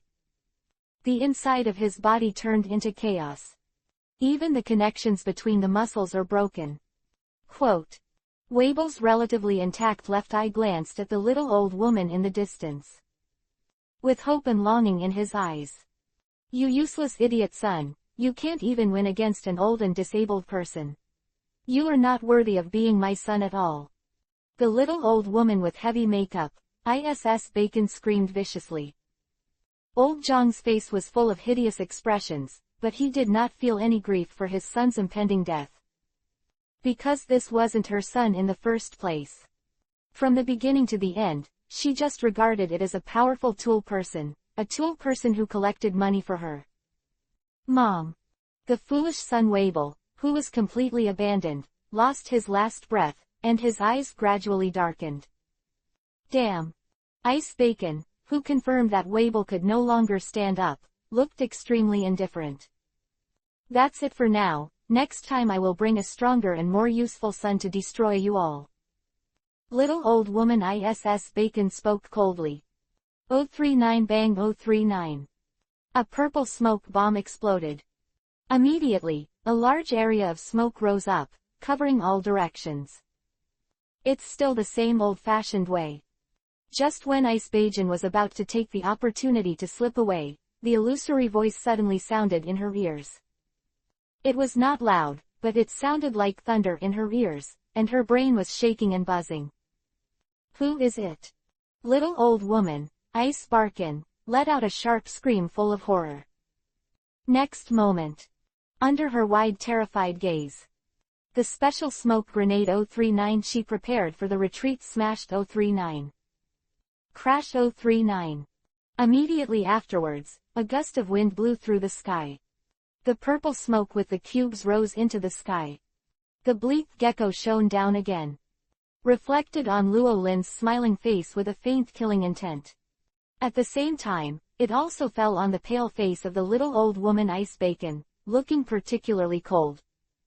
You are you, how can you be you? It's impossible, why you monster is still alive. After recognizing Luo Lin's face that had changed slightly from the past. Extreme shock and disbelief appeared on the pale old face of the little old woman Bacon. It was as if he had seen the most incredible thing in the world. Ice Bacon, the former member of the 6th Legion of the Rocks Pirates, seems to have an old account from decades ago that has not been settled. 0 flowers. Roland smiled. The smile is warm, like the spring breeze. However, in Ice Bacon's eyes, it seemed like a devil's smile, which made her unconsciously chase after her body. She remembered, all remembered, about the events from decades ago. And 36 years ago, there was a war on that island of the gods. 36 years ago, I didn't even tell you that you designed Suru to cause her serious injury, and today you did something to my daughter. Do you really not know how to write dead words? Roland shouted lowly. The voice came out with the surging killing intent. Feel the piercing murderous intent coming towards you. Little old woman ISS Bacon's face suddenly showed an extremely frightened expression. The stiff body even retreated involuntarily, and finally fell to the ground. No, Ice Bacon shook his head in fear. By the way, I am the woman of Whitebeard, the strongest man in the Whitebeard world. Wable is Whitebeard's son. If you kill him, the king of the sea will be angry. But as long as I don't say it, Whitebeard won't know that he won't know that his son was killed by you, so he won't look for you. Let me go, I will never say it. Quote. Little old woman, Ice Bacon, spoke with a hopeful expression. Your son is already dead and you don't let it go, and you have to use it for the last time. People like you are not worthy of being a parent at all. Guillaume's face was frosty and cold. Who cares about this? Since it's my son, of course I use it as I like it. This is my mother's precious son. Iss Ba Jin shouted as if he had lost his mind. I think you have misunderstood something. Roland spoke. Who do you say is afraid of Whitebeard? Who do you say will be angry? Who do you say is the strongest in the world? The three who penetrated deep into the soul fell with the corner. 039 bang 039. A great coercion descended out of thin air between heaven and earth. The expression on the face of the old woman Bacon froze, and she involuntarily spewed out a large mouthful of blood. 039 puff 039. The old woman Barkin's words were about to stop. A cold sword light, passing by. Bring a puddle of blood and a terrified head. Chapter 190 Shocked. Momoshige Vice Admiral, S. Dad. Dark sword light flashed by. Blood rose to the sky. At the same time, there was also the head of Ice Bacon, who had an extremely shocked and frightened look until his death. 039 hum 039. The big quick knife, the black knife, and the autumn water blade groaned softly, and then returned the knife to its sheath. Dad, you just admitted it, didn't you? Guillaume smiled and hugged Luo Lin's arm affectionately. Admit what? Roland asked back. Of course you are my father. Guillaume's way of course. When? Just now, you said it yourself before you killed her. My daughter, I heard it. No, I'm not. Roland suddenly denied it 3 times. Obviously there is. Guillaume wrinkled her nose like a little girl and waved her pink fist in protest. Between joking and joking, Roland and Guillaume walked under the stunned gazes of Tina, Ain, 3, and Binz. Zephyr, who looked weak. You're so old, Zephyr, that it took so long to put together a puppet. Roland smiled. Zephyr closed his eyes and snorted in disapproval. But also did not speak. He didn't seem to want to start a debate with Roland on this issue. After all, no matter how he thinks or looks, he can't win. Old and old, my temper is getting more and more stubborn, but who made you have my brother? Come and come, I will give you some good things to make up for, and I will let you live and breathe right away. Roland said with a smile. Hearing this, Zephyr suddenly opened his eyes. Don't. Zephyr decisively and resolutely refused. Of course he knew what Roland was talking about. In a sense, it is indeed a rare treasure in the world. He is now in a weak state, if he can get Luo Lin's treatment. It must be restored in an instant. Even those old wounds and pains in the body can be greatly relieved. The benefits are many. But Zephyr decisively refused. There is no reason for him. Zephyr, who has worked with Roland for many years in the past, clearly knows Roland's blood 039. What are the sequelae of treatment? After all, he had seen it with his own eyes. Heroes of the sea such as Roger and Rayleigh will be affected by the aftereffects 039. Even chasing after Roland and calling Big Brother. That scene, for Zephyr, is still impressive to this day. Unforgettable in a lifetime, so since then, Zephyr and Garp silently swore that they would carry them even if they were hurt. Never let Roland intervene. Especially now. As the chief marine instructor, he is a majestic teacher in the hearts of countless marine elites. If it is known that he is chasing a young man, and calling 039 brother, how can it be done? Zephyr is a decent guy anyway. Have fun. Say no to say no. Never regret it. Hee. Roland, who read Zephyr's firm belief, couldn't help laughing at Isho. What's more polite between me? We're all brothers. While Luo Lin was talking, he stepped forward and raised his wrist. Don't come here. Zephyr, who realized that Roland was going to force it this time, suddenly felt bad, and his eyes suddenly widened. He wants to resist. However, after the battle with Wabel, he really didn't have much energy left, and being overturned by Roland was suppressed. Hee hee, come to your senses, Zephyr, Luo Lin said with a wicked smile. Jerk. Zephyr looked panicked. Who the hell are you? What are you going to do to Teacher Zephyr? When Zephyr was in danger, Binz, dressed in fancy clothes, finally couldn't help but stop drinking. Since seeing Roland and Guillaume talking and laughing intimately, the shock on Binz's face has not stopped. But even if he was shocked and saw his teacher in distress, he naturally couldn't stand still. Wait. Stop, Binz. Just when Binz couldn't help but stop, Ain and Tina both stopped. Ain, who the hell is that person? Binz said anxiously. Never been to Binz on the West Blue Shore, of course he didn't know about the miracles that Roland had caused. Binz, don't panic, this matter is very complicated, and I can't explain it for a while. In short, this person is not a bad person, he is a friend of Teacher Zephyr. Ain said succinctly. Nani? Binz, who was dressed in bells and whistles, suddenly widened his eyes. Although from the previous conversation between Roland and Zephyr, he also heard something. But after getting confirmation from Ain's mouth, he was still shocked beyond measure. He froze in place for a while, unable to return to his senses for a long time. The other side. Tina's face also had a shocking color that could not be concealed. Looking at the cold elder sister who used to be like iceberg in the past, the smile of Mamasigi Guillaume, the flower of the high mountain in Marine, at this moment, the expression on Tina's face gradually became dull. Sister Guillaume, is this gentleman the person you wanted to meet last time you went to Alabasta? Tina asked. Guillaume nodded with a chuckle. So it's really Guillaume-san's father. Tina took a deep breath, suppressed the shock in her heart, and asked again. Yes. Guillaume raised his chin proudly. Tina. Nani. When I heard the question and answer between Guillaume and Tina. Not only Binz, but also Ain's pretty face at this time was extremely shocked. That person is still your father, Guillaume. Ain murmured unconsciously. Not only Teacher Zephyr's friend, but also Mamasigi Vice Admiral's father. How holy is this gentleman? The body of the lush fruit power user Binz twisted involuntarily.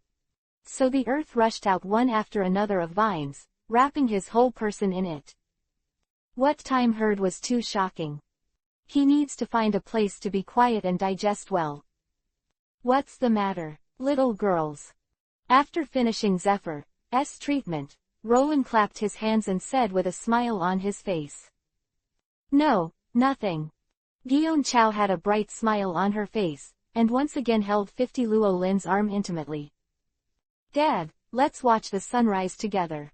Guillaume laughed. It's only midnight, and the sunrise will take several hours. Roland said. Tilda Shinkson. Guillaume is lost. Okay, let's wait and see. Rollins compromised. Great, Papa is the best. Guillaume was suddenly happy again. Next moment. Under Tina and Ain's dazed gazes. Guillaume stood on tiptoe, her bright red lips pecked hard on Luo Lin's face. Hey, why is it still the same as when I was a child, it's all saliva. Roland 039 dislikes Dao 039. Hee, don't they know that, why don't my father teach me? Guillaume's big eyes flickered, and he opened his mouth expectantly. Rejected, Roland said decisively. Chia tilde W tilde. 039 Pat 039, whoops. Chapter 191 Guillaume's Kiss. Crash 039. Wave after wave, the waves beat against the reefs by the sea. Several sea beasts jumped out of the sea, bringing up a few waves. There are seagulls circling in pairs in the sky. There is also a man and a woman leaning on each other on the cliff. This cliff now belongs to the space between Luo Lin and Guillaume 039 father and daughter 039. Even if she has grown into a slim big girl. But in front of Luo Lin, Marine Headquarters candidate Admiral Mamasigi Guillaume is still the little girl who loves to act like a spoiled child. From early morning to dawn. Time flies. And then, Dad, you know. Mamasigi Guillaume, who who has always had the title of Marine Kaelin's flower, said what she said this night, almost equal to the sum of her 1 year. Overnight, her small mouth was like frying beans, almost never stopping. From the time she was 5 years old until now. Report to Roland 039. As if to fill in the blanks of the past 36 years. There is pain, there is joy, there is anger. For Guillaume's narration, Roland just listened quietly most of the time. One head-to-head kill is enough for Guillaume to have fun for a long time. Dad, let me tell you, there's a very annoying guy in Marine. I've turned him down almost 100 times, but he still won't give up. Guillaume complained. Of course it's because my Guillaume is so good. Roland smiled. Hee, that's right, but that guy Chaton Tokikake is really annoying. I'm happy to beat him. You think he's sick? Guillaume giggled. Okay, then wait for me to arrive at the Marine headquarters tomorrow, and I will help you teach that kid a lesson. Roland said casually. Really? Of course. Then Dad, you'll come back to Marine headquarters with us today. Guillaume opened her mouth with hope, her beautiful eyes shining. Sorry Guillaume, I'm afraid it won't work today, I have some things to deal with later. Roland rode. Chahw. Guillaume squeaked in disappointment. Forget it, anyway, there will be more opportunities in the future. Thinking of this, Guillaume's pretty face brightened again.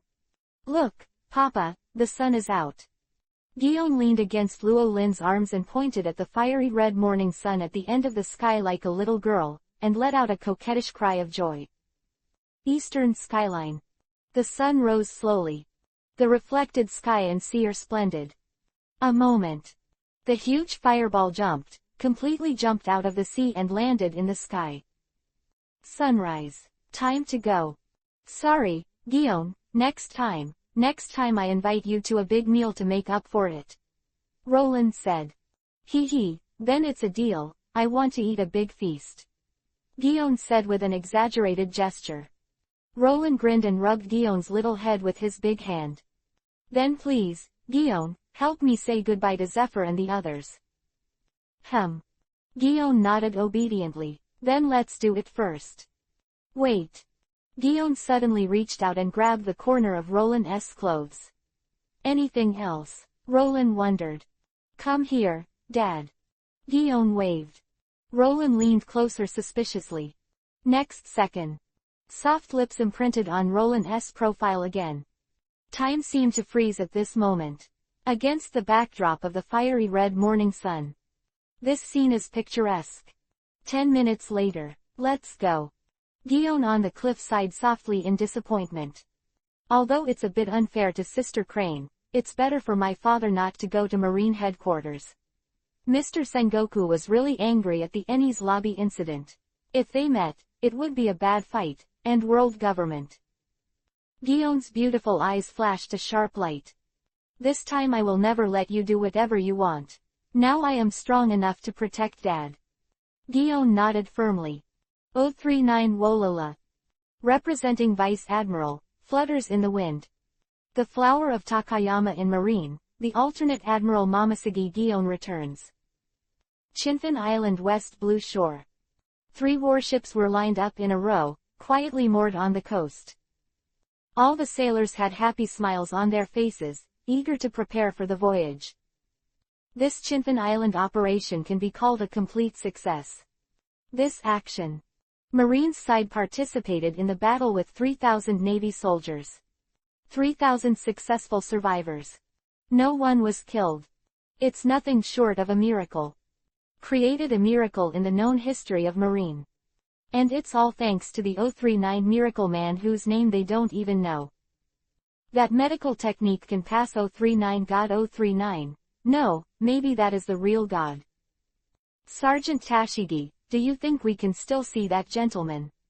I really want to thank him in person once again. Marine Corporal Rhodes opened his mouth with admiration. There will be a chance.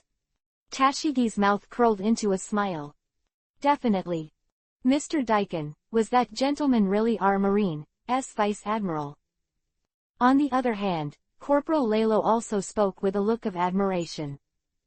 I don't know either, but this time when I go back to the Marine headquarters and ask the old people in the headquarters, maybe I will be able to find out.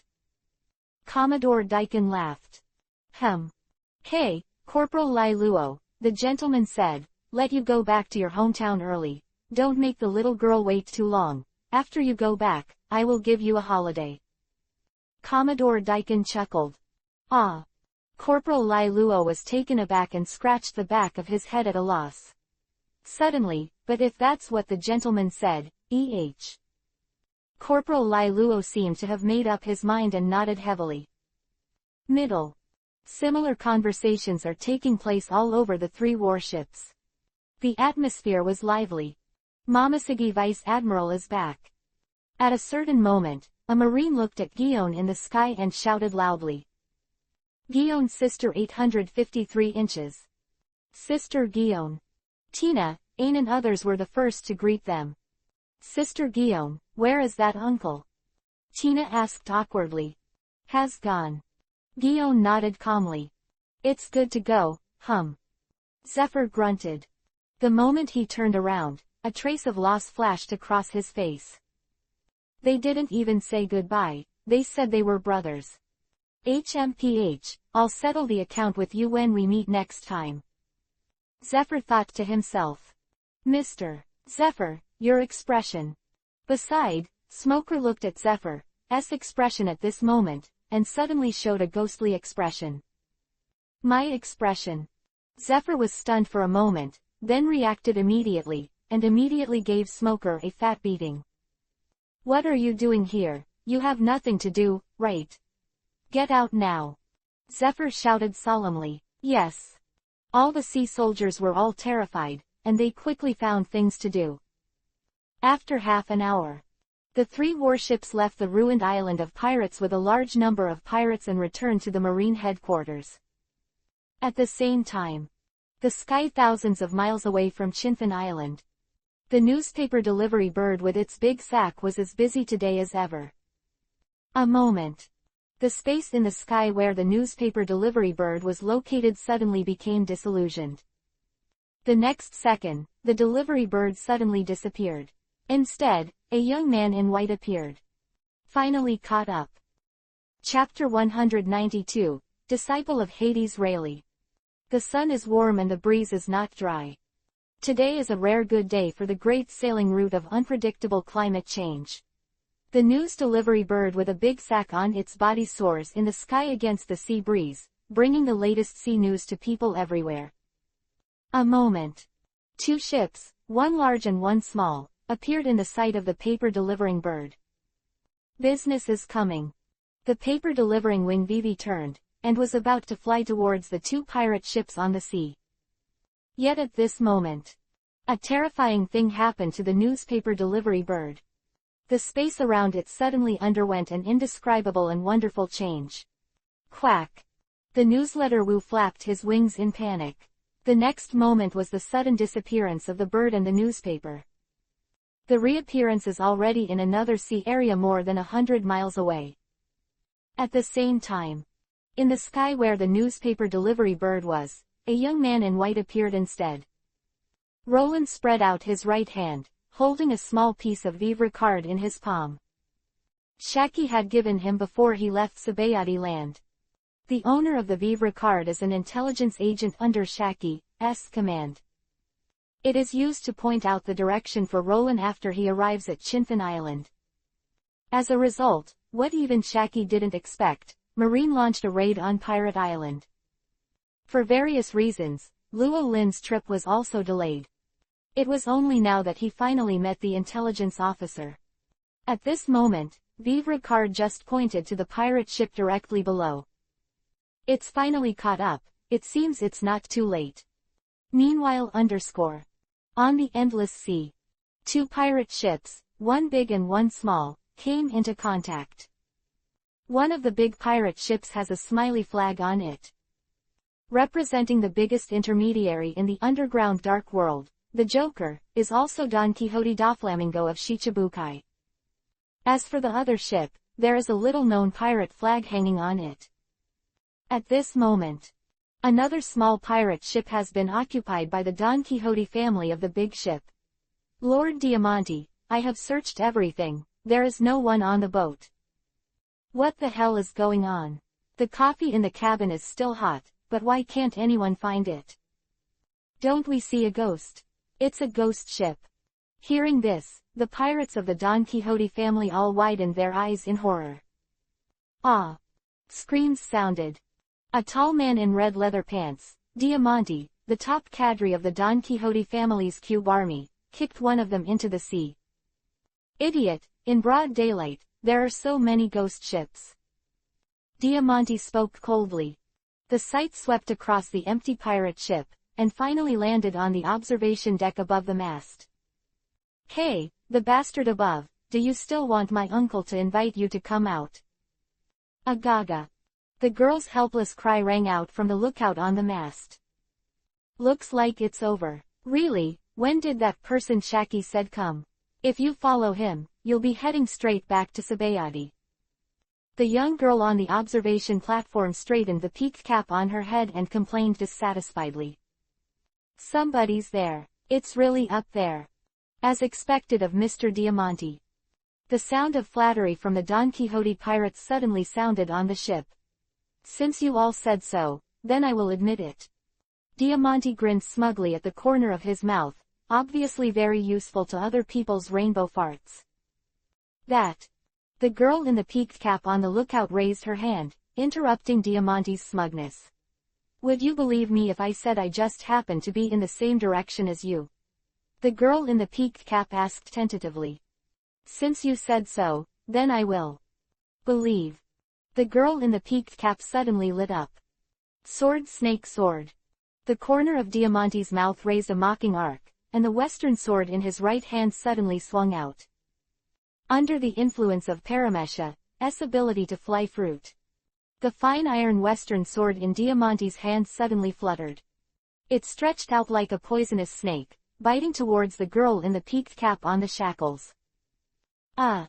The girl in the peaked cap let out a coquettish cry, her toes lightly tapped, and her figure floated out. Next moment, with a bang, the lookout, along with the mast, was destroyed and broken by Diamante's serpent sword. It hit the roof of the cabin, and it was a mess in an instant. Agaga. The live girl in the peaked cap, showing a lingering fear, stepped on the collapsed mast.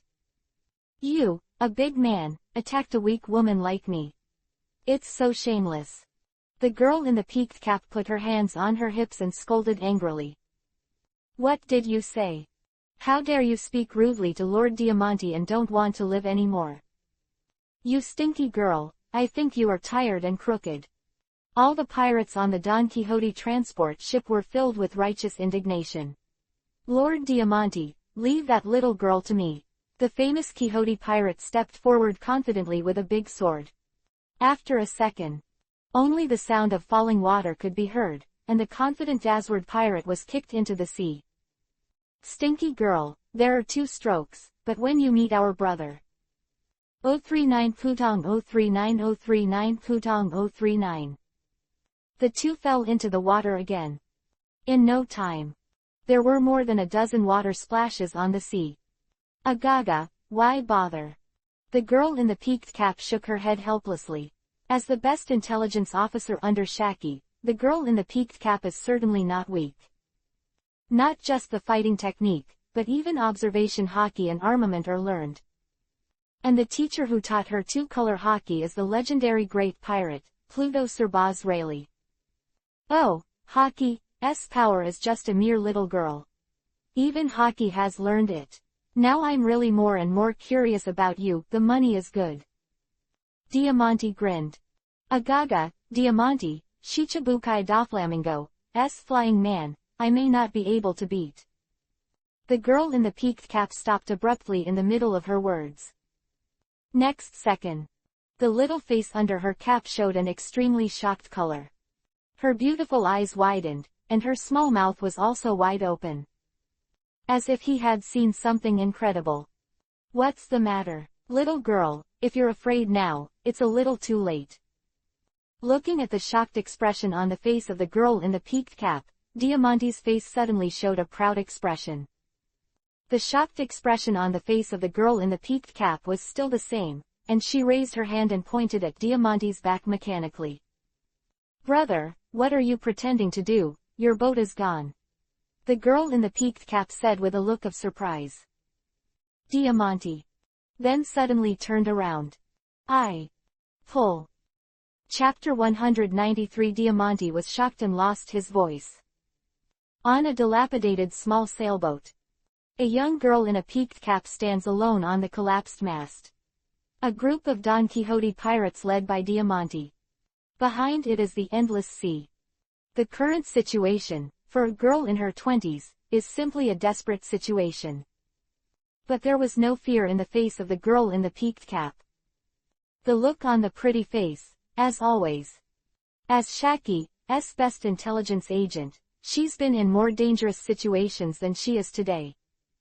Right now, the girl in the peaked cap is most worried about the task of staring at Don Quixote as explained by Shaki.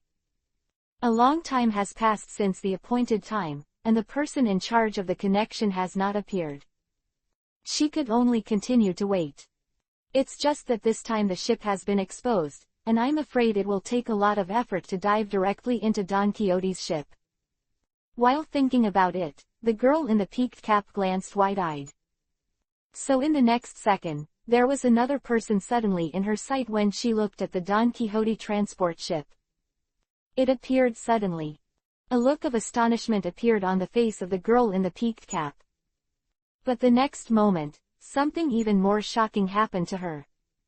When the young man in white appeared on the Don Quixote transport ship, all the thieves who were in charge of staying behind the ship fell to the ground without warning.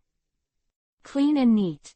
The Don Quixote transport ship, guarded by hundreds of people, simply fell into the control of others. Do not. More than that. The girl in the peaked cap suddenly reacted. From the beginning to the end, there was not a single sound from the Don Quixote transport. The whole thing was like a silent pantomime. Except for what she saw with her own eyes, the pirates on the ship with her at the moment were not aware of it at all. Even Diamante, who has observation hockey, is ignorant at this moment. The red leather pants Diamante's attention was still on her, and there was a playful smile on her face, as if she was winning. Seeing this, the girl in the peaked cap couldn't help showing a strange expression on her pretty face, which was full of shock. "What's the matter, little girl? If you want to beg for mercy now, it's not that I can't let you go." Diamante smiled unconsciously. As a result, the strange color on the face of the girl in the peaked cap was even worse. "Brother, why are you pretending to be me? Your house has been stolen." Girl in the peaked cap raised her slender hands, pointed her index finger behind Diamante, Bafi, and finally couldn't help but remind her. The playful smile on Diamante's face suddenly stopped. "Little girl, what nonsense are you talking about?" a Don Quixote pirate yelled loudly.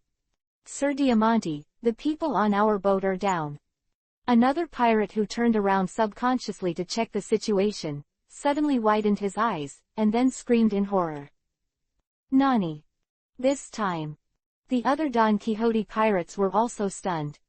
One by one, they turned around and looked at their own transport ship. What I saw was the quiet deck, and the companions who were lying all over the place. Hey, what the hell is going on here? Lord Diamante. Ghost. Was it really made by ghosts? Why didn't they make a sound? They were all taken to hell by the ghost of death. All the Don Quixote pirates screamed in shock and astonishment. "Fuck you."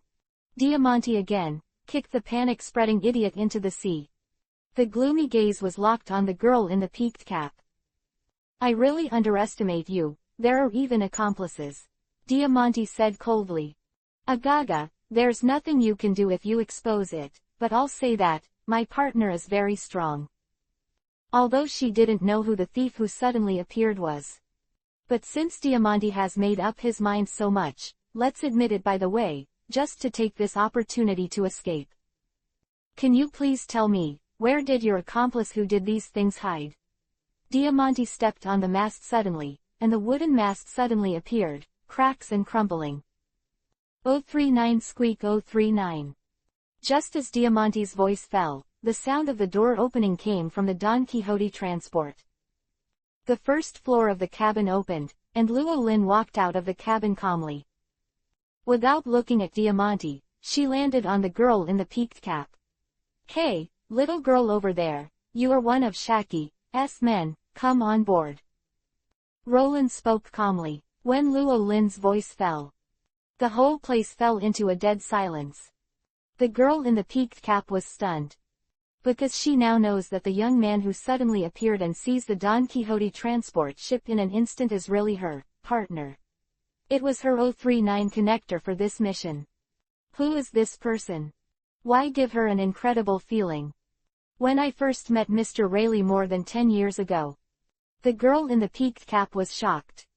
The other side, led by Diamante, was also stunned.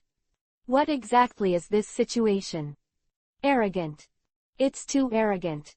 I don't know what means they used to take their ship. Now, he is openly calling his partner on board.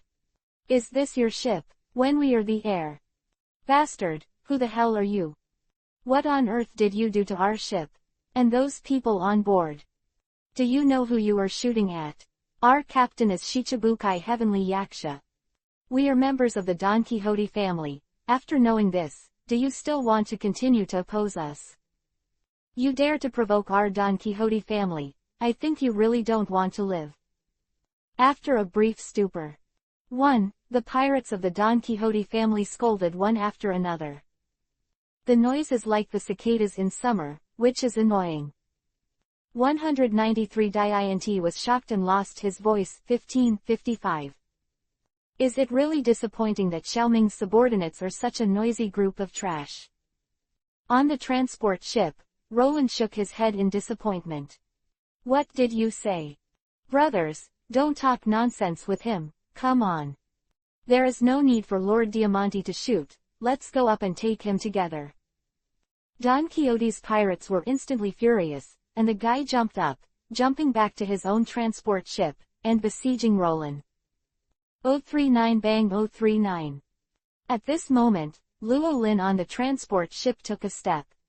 One step down, the calm sea suddenly set off stormy waves.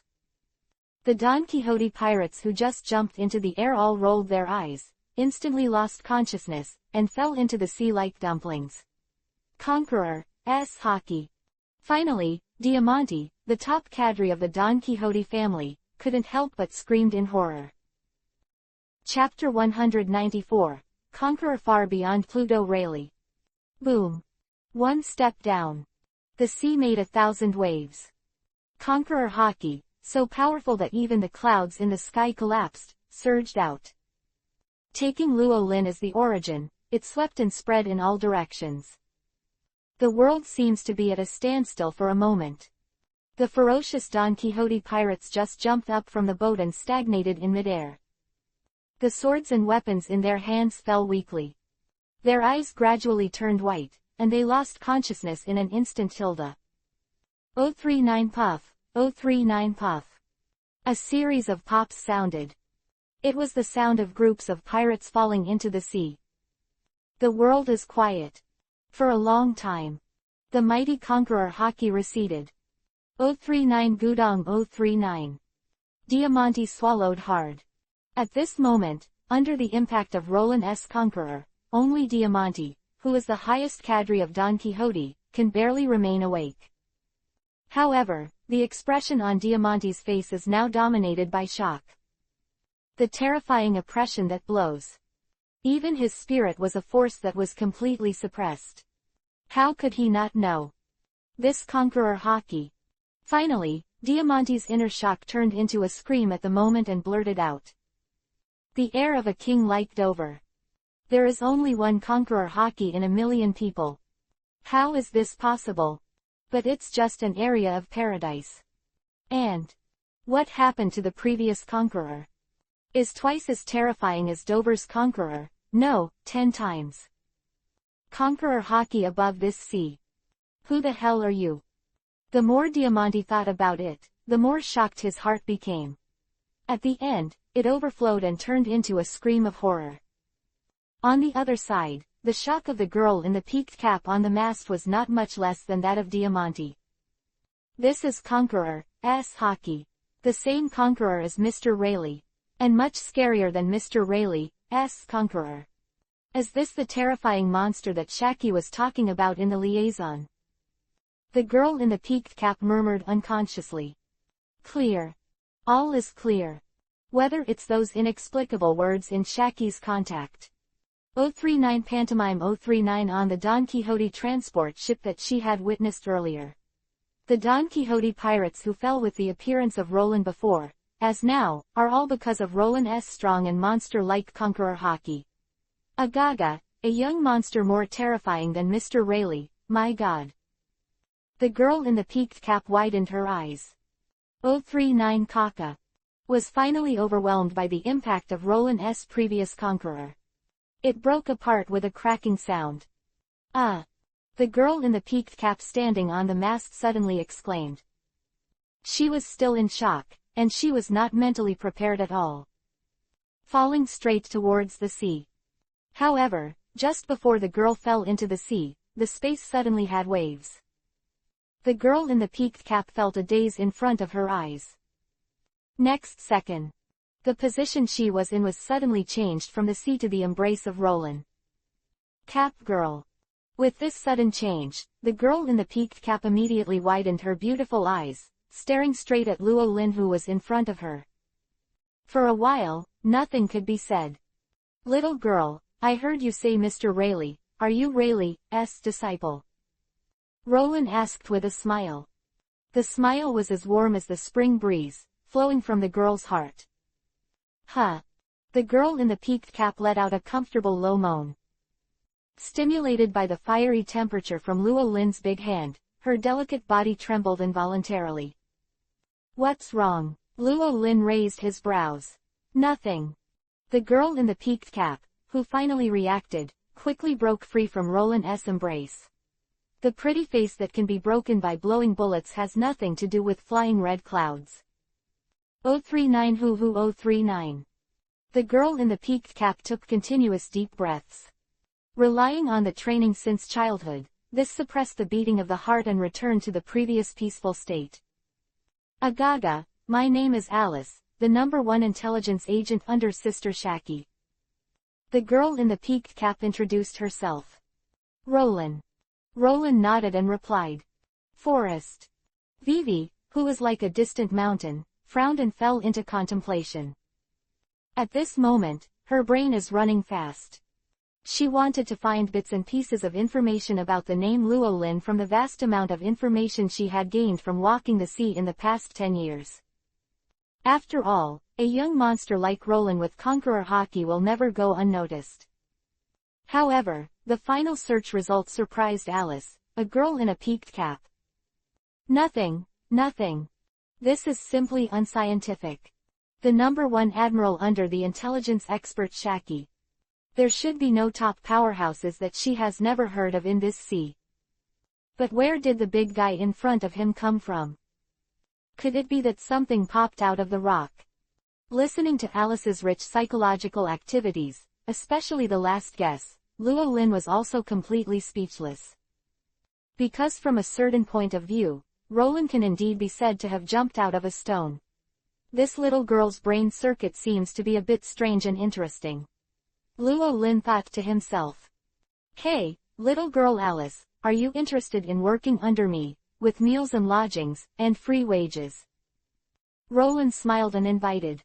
Although the brain circuit is a little strange, as the #1 officer under Shaki, Alice, a girl who has even been taught by the Hades Rayleigh, her intelligence ability is absolutely outstanding, which is beyond the comparison of ordinary people. If she joins, it will be a great help for Luo Lin to establish his own intelligence network. The sudden invitation from Roland made Alice, the young girl in the peaked cap, startled, and a strange look appeared on her pretty face. What's wrong? Roland was puzzled. Agaga, what Sister Shaki said was right. The girl Alice said. What did Shaki say? Roland raised Vivi's brows. Sister Shaki, She said that the person in charge of the connection this time is a monster. I like to eat young and beautiful girls the most. Let me protect myself and don't be confused. While the girl Alice was talking, she quietly distanced herself from Roland. Roland. Long. Chapter 195 Scared to Pee. Doflamingo's unbearable past. Agaga, what Sister Shaki said is true. Although this guy is quite handsome, I will never be fooled. Alice, the girl in the peaked cap, looked at the marks on Roland's cheeks, wrinkled Chong's nose, and warned herself secretly. As a result, the black lines on Roland's forehead became denser. What is a monster that likes to eat little girls? He has to be a reliable senior no matter what. That guy Shaki, could it be that he expected to dig her corner, so he couldn't prevent it in advance? Thinking of this, Roland became more and more speechless. I was speechless for a while. Jerk. At this moment, a deep voice suddenly sounded from another adjacent ship. Diamante, the top cadre of the Don Quixote family who was frightened by Roland's conqueror. After a long period of psychological construction, his trembling and horrified heart finally calmed down with 303 inches. A pair of small eyes hidden under the flower hat stared at Roland on the boat. I said, who the hell are you? Where you stand is my boat. Diamante lowered his voice and spoke in a deep voice. Not from now on. Roland spoke calmly, of course. Kaka 039. The deck beneath Diamante's feet crackled. On his arms and forehead, blue veins were swollen one by one. It represented the anger that was about to erupt in his heart at this moment. What does it mean to start now? That's our Don Quixote's ship. The old man is still standing. Listening to Roland's natural words, Diamante suddenly exploded with anger. In his territory, the top cadre of the Don Quixote family, an open and above-mentioned robbery. This kind of thing is unprecedented for Diamante, the first time. It seems that this time I have been completely underestimated. Diamante grinned in a dangerous arc. Jump lightly and return to the transport ship. Even if you look down on people, you have to have a limit. We are the Don Quixote family. Diamante spoke coldly. Then what? Roland raised his chin calmly. The scene on Diamante's forehead bulged even more. It's just that Conqueror Haki was awakened by good luck. This is not the capital of your pride. Our Don Quixote family also has King 039. Diamante proudly speaks. Wong. Hee, if you mean Doflamingo, then the king you're talking about once scared me to pee in front of me. Luo Lin shook his head casually. 36 years ago, at the Colosseum of Mariajoy, Roland had a side with a Tenryubito kid who was scared to pee his pants. The kid who once frightened incontinence under Roland's murderous aura is now Shichibukai Doflamingo. Only Luo Lin and Doflamingo, who were the parties, knew about this past. To mention Diamante, who is loyal to Doflamingo. Even Alice, the girl in the peaked cap on the side, was full of disbelief when she heard what Roland told. Just think that this is Roland's casual high. Shut up. Diamante suddenly stopped drinking. Dover is the only king we recognize, not an existence you can slander at will. Go to hell. King, in his heart was so denied and derogated by Roland, and the anger in Diamante's heart finally broke out. Diamante grinned fiercely, put his right hand into his arms, and took out 3 fancy fireworks. 039 slap slap 039. 3 gun salutes. Countless colorful confetti rushed up and flew into the air, covering Roland and the girl Alice.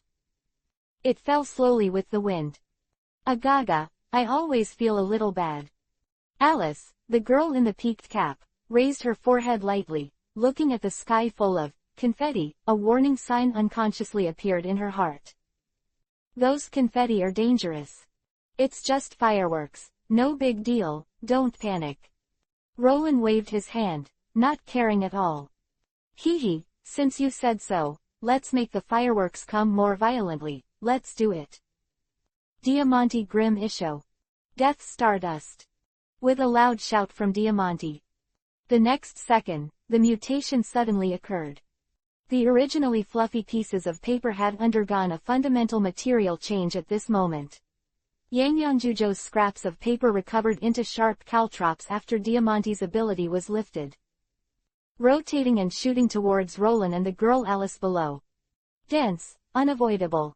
If it were an ordinary person, it would definitely be riddled with holes under this fierce attack. This is the ability of the flutterer Diamante. Paramesha's fluttering fruit gives him the form that turns all inorganic matter into a silky, breezy form. To its original form. As now 0. Agaga, I'd say it's not good. Looking at the sky of confetti that suddenly turned into caltrops, Alice, the girl in the peaked cap, suddenly widened her beautiful eyes, and a trace of panic flashed in her eyes. Just as the girl Alice was thinking about how to get out, a big fiery hand suddenly passed through her slender waist and hugged her. Ah! The girl subconsciously let out a coquettish cry and was about to struggle. Don't panic, leave it to me next. Roland's voice rang in the ears of the girl Alice. Listening to Roland's voice, the girl Alice's tense heart subconsciously relaxed, which made her feel an unprecedented sense of peace of mind. At this moment, in her eyes, Luo Lin's image suddenly grew taller. It seems that even if the sky falls, as long as there is this person, there will be no problem.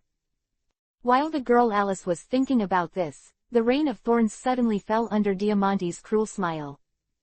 Those who dared to provoke our Don Quixote, all Diamante spoke coldly with a smug smile on his face.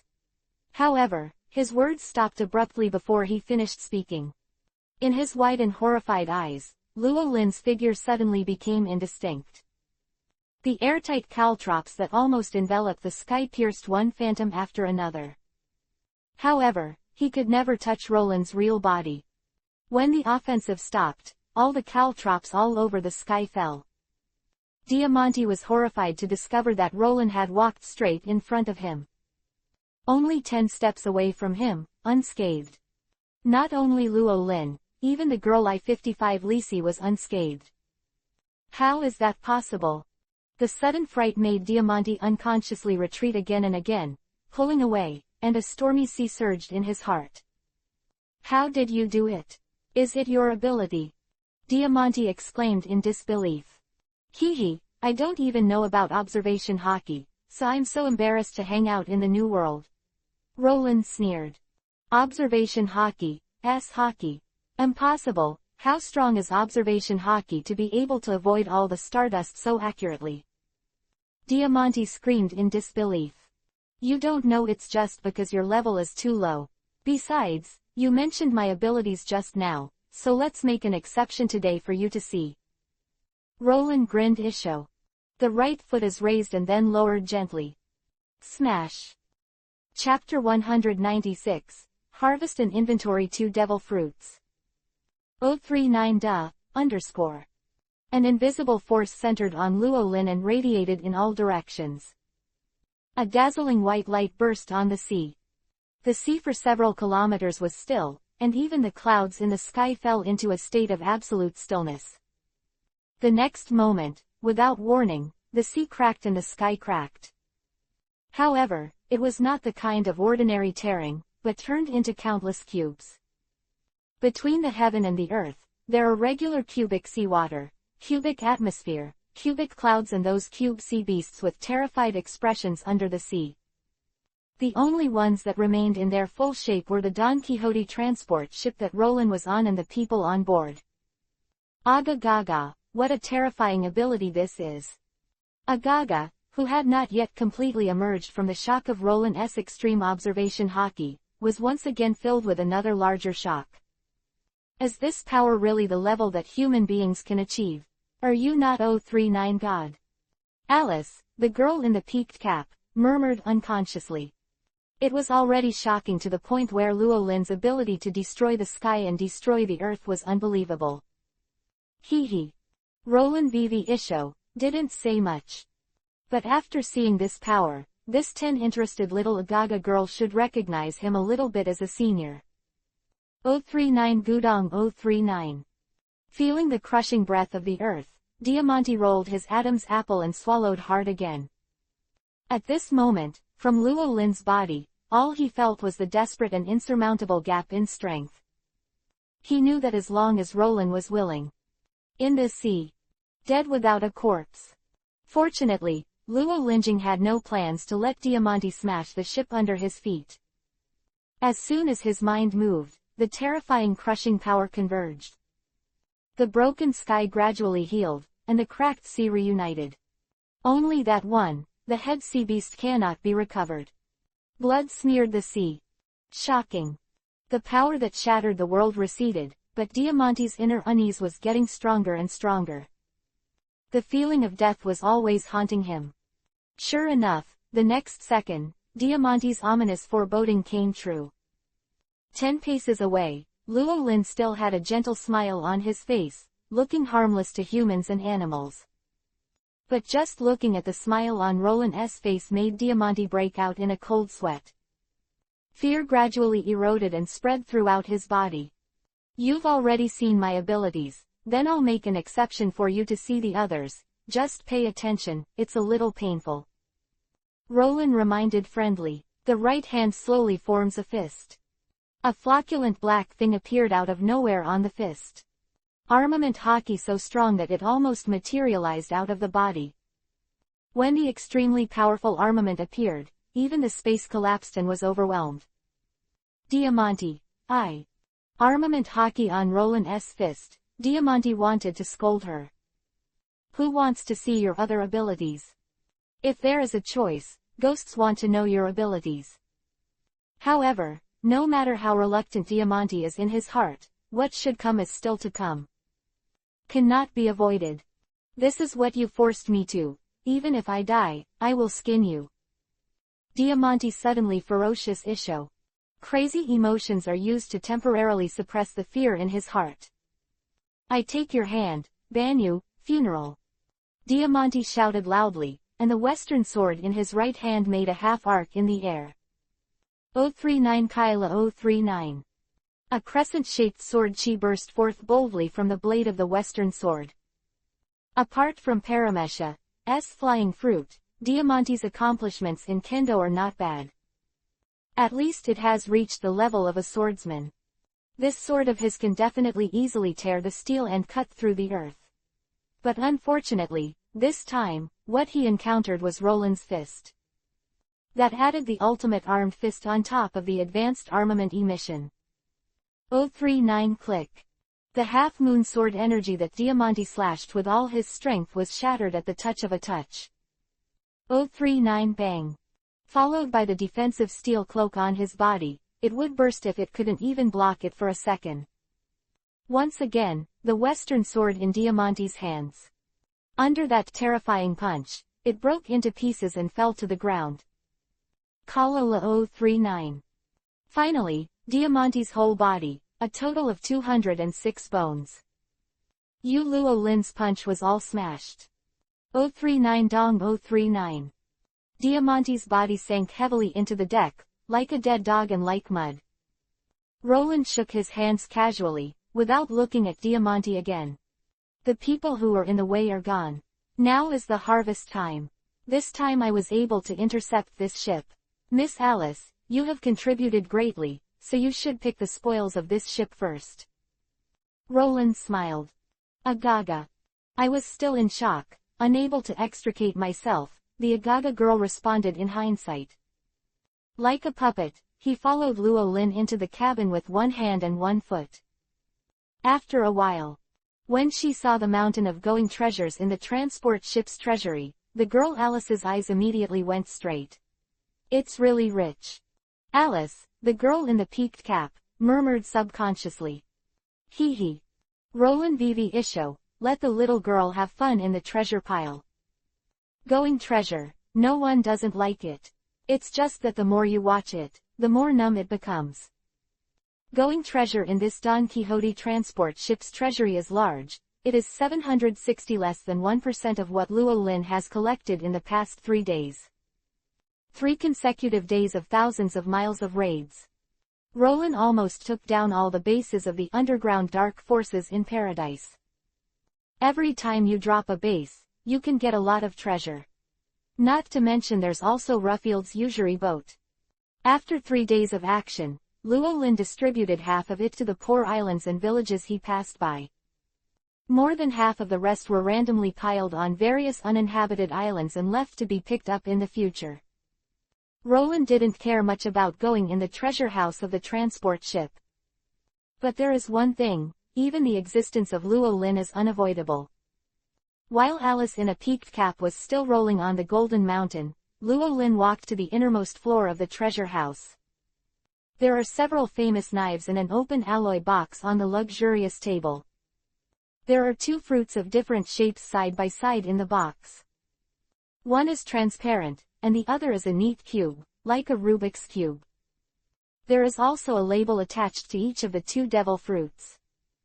The left is the transparent fruit ability of Shichibukai Gecko Moria's subordinate Absalom reborn after his death. The label on the right side reads 039 Rubik's Cube fruit. A mere Rubik's Cube fruit, how could Llewellyn be moved? This fruit was mistaken by the Don Quixote family. Its true identity is Chapter 197 The Most Beautiful Smile in the World. Paramesha powder, crushed, fruit, solid. At this moment, in the alloy box, Paramesha crushed fruit that is even fiercer than the Logia dark fruit. The strongest and most ferocious devil fruit ability ever possessed by the Sea Lord Rox. 36 years later, he was finally reborn again and reappeared in the world.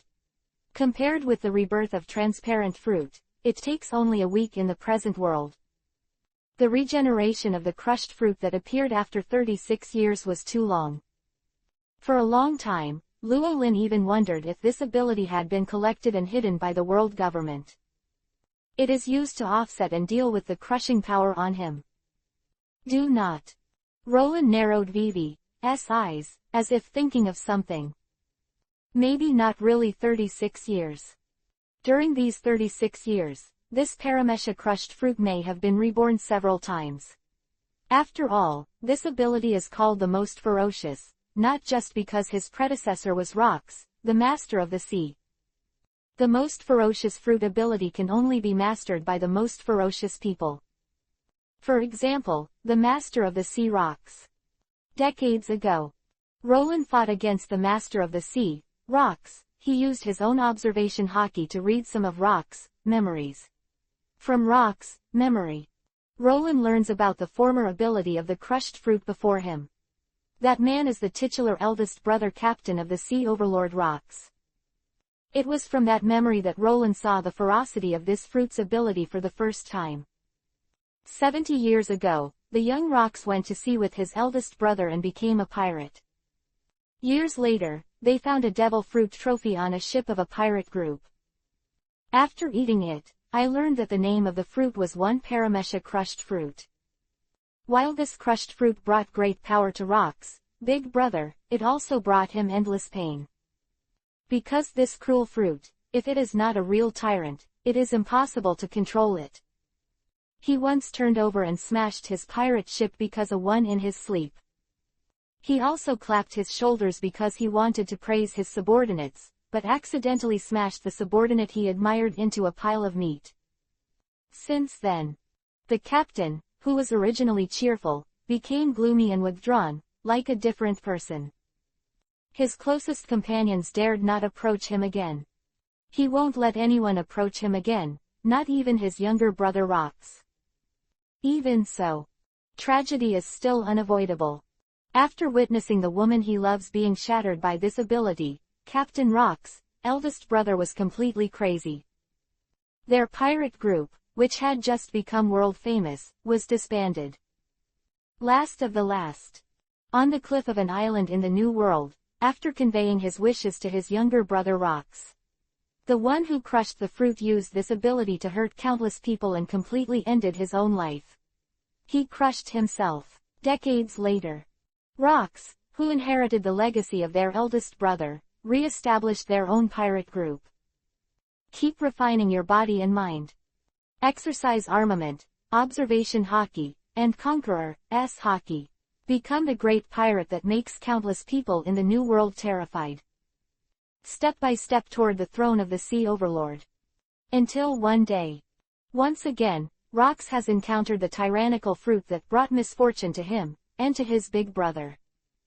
Perhaps because of the inability to resist the attraction of powerful forces. Or maybe he wanted to know what kind of pain his eldest brother was enduring. Rox ate the crushed fruit without hesitation and became its power. When the fiercest fruit meets the fiercest person. Rox, who was already the top powerhouse in the sea at the time, successfully tamed this most ferocious ability at the cost of his own madness. With the help of crushed fruit, he ascended the throne of the Sea Overlord. Finally, it is gradually approaching the position of the king of the world. Until the Battle of the Island of God that broke out 36 years ago. Is shattered by heroes like Roland, Garp, Roger. Although Luo Lin obtained the ability to crush fruit because of it, it was because of the system. The real crushed fruit is still reborn to a corner of this world. Tossing around. In the end, he came to Roland. Without Roland's intervention. Perhaps this fruit will eventually be obtained by a weak person, who shatters and disintegrates because he cannot control it. Most fierce name, of this fruit. Only now. 039 Rubik's Cube 039 in the box, and the look in his eyes gradually attracted him. Somehow. There was an impulse in his heart. He wants to eat this fruit. Or maybe this devil fruit has some kind of magic that attracts Roland to eat it. Or that's how the Rox felt back in the day. Mr. Roland, _. At this moment, the girl's anxious exclamation sounded in Luo Lin's ear. Calling Roland back from that fascination. Mr. Roland, what do you want to do? Alice, the girl in the peaked cap, widened her terrified eyes. You are already a devil fruit power user, don't you know the iron rules of devil fruit? A person can only eat one fruit in his life. If he eats the second one, his body will not be able to bear the explosion. Alice, the girl in the peaked cap, exaggeratedly described. Oh, I know, but it's not as exaggerated as you say. Roland raised his big hand and touched the cap of the girl Alice. There was a cap blocked, and the hand felt wrong, so it was boring to withdraw my hand. Agaga, Mr. Rollins, don't scare me if you know. Alice, the girl in the peaked cap, patted the bear's breast. Leave that aside. So have you decided? What reward do you want? Roland asked with a smile, without further discussion on this issue with him.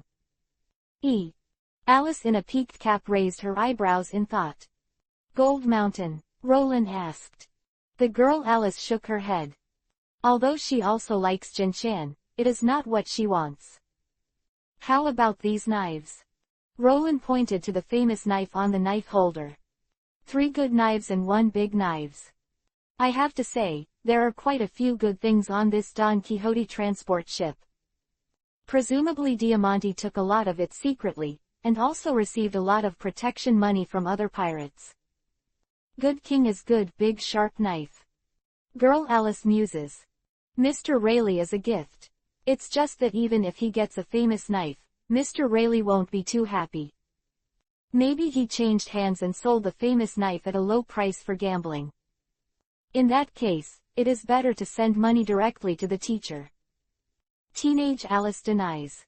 No knife, don't you want devil fruit? Is it this transparency ability, or do you want this ability too? Roland tentatively handed out the violent fruit in his hand. Alice, the girl in the peaked cap, looked dazed for a moment. After a while, he still shook his head decisively. Well, Mr. Roland, I've already thought about what I want. Oh. Roland was surprised.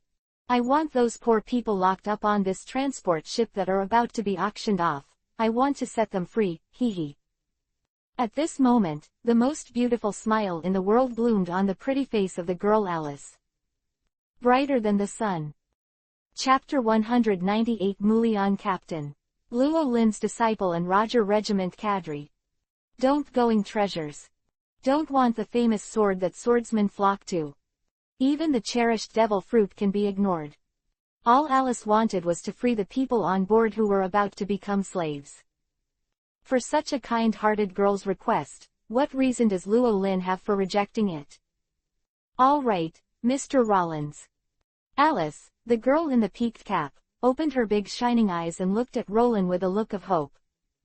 Of course. Roland nodded with a smile. Agaga, thank you so much, Mr. Rollins. Alice, the girl in the peaked cap, stood at attention and bowed to Roland. Then he happily ran to the bottom of the transport ship. As the largest intermediary in the underworld, Shichibukai Doflamingo and his family of Don Quixote have a wide range of businesses. In addition to the man-made devil fruit reselling, which is the main business of the company, there are also all kinds of dark transactions in other industries. Especially in the trade of people. The Don Quixote family has opened numerous population auctions around the world. The most famous of these are the population auctions of the islands of Sabayadi, the islands with the largest number of people, and the auction of the City of Pirates, which was destroyed during the Marine's raid. Scheduled for Chinfin Island was interrupted due to Marine's battle. That's why Diamante chose to take the goods on board to the islands of Sabayadi for subsequent auction processing. Just a pity. He was targeted by the most terrifying man in the sea. Then everything is doomed. When Alice Hing, the girl in the cap, hurried to free the reserve slaves at the bottom of the cabin, Roland put the crushed fruit back into the box. His gaze turned to a knife displayed on the knife holder. It's not the big sharp knife that ranks among the 21st workers. It's the very outdated and unremarkable Liangkuai Dao's 50 craftsman on the edge. The name of the blade is Kang Yan. 039 Kang 039. Kang Yan unsheathed an inch, the sharp blade reflected in Luo Lin's sight. As always. Compared with 40 years ago, there is no improvement.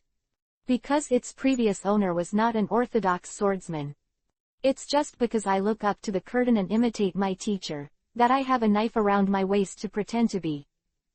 More than 40 years ago, one of the 50 workers, Kang Yan, a good and quick knife, its owner was named Mu Lian, and Vice Admiral Luo Lin was directly under the Colonel of Marine's headquarters. The two official disciples, Dragon and Kizaru. In a sense, all the sailors on Roland's ship have also received his teaching and are his disciples. Colonel Marine named Mu Lian is no exception. And among the crew, Colonel Mu Lian is also the most prominent one. Before boarding Roland's warship, Captain Mullen of Marine's headquarters was notoriously thorny and ruffian. His various actions make him seem not a righteous Marine at all, but a street ruffian. Captain Mu Lian is the hooligans of the Marineg 5 branch today, saying the existence of their predecessors. This situation continued until Mu Lian boarded Luo Lin's ship, and finally changed. But just a month. Colonel Mu Lian, who once said in a high-profile manner what he wanted to do on the ship, had completely changed his mind. Like the rest of the crew, he became Roland's most staunch supporter. He even imitated Luo Lin's appearance and pinned the good and fast sword Kang Yan around his waist. Although he himself does not even know how to hold a knife. Mu Lian, you bastard shouldn't be dead, right? Join that bastard Roger's pirate group behind my back. I have to talk to you properly. Luo Lin's mouth, Vivi raised a slight arc, and there was a hint of nostalgia on his face. About 10 minutes later, who were held in the dark cabin at the bottom of the transport ship were all liberated by Alice, the girl in the cap. Most of them are rare races from all over the world. Such as the little people from the small island of Greenbit near the kingdom of Beck in the New World, the long-handed and long-footed people of the Great Root, the rare mink and snake-headed people, strong young fish and all kinds of bizarre beasts and so on. Humans, of course, are also on the Don Quixote family's inventory of population operations.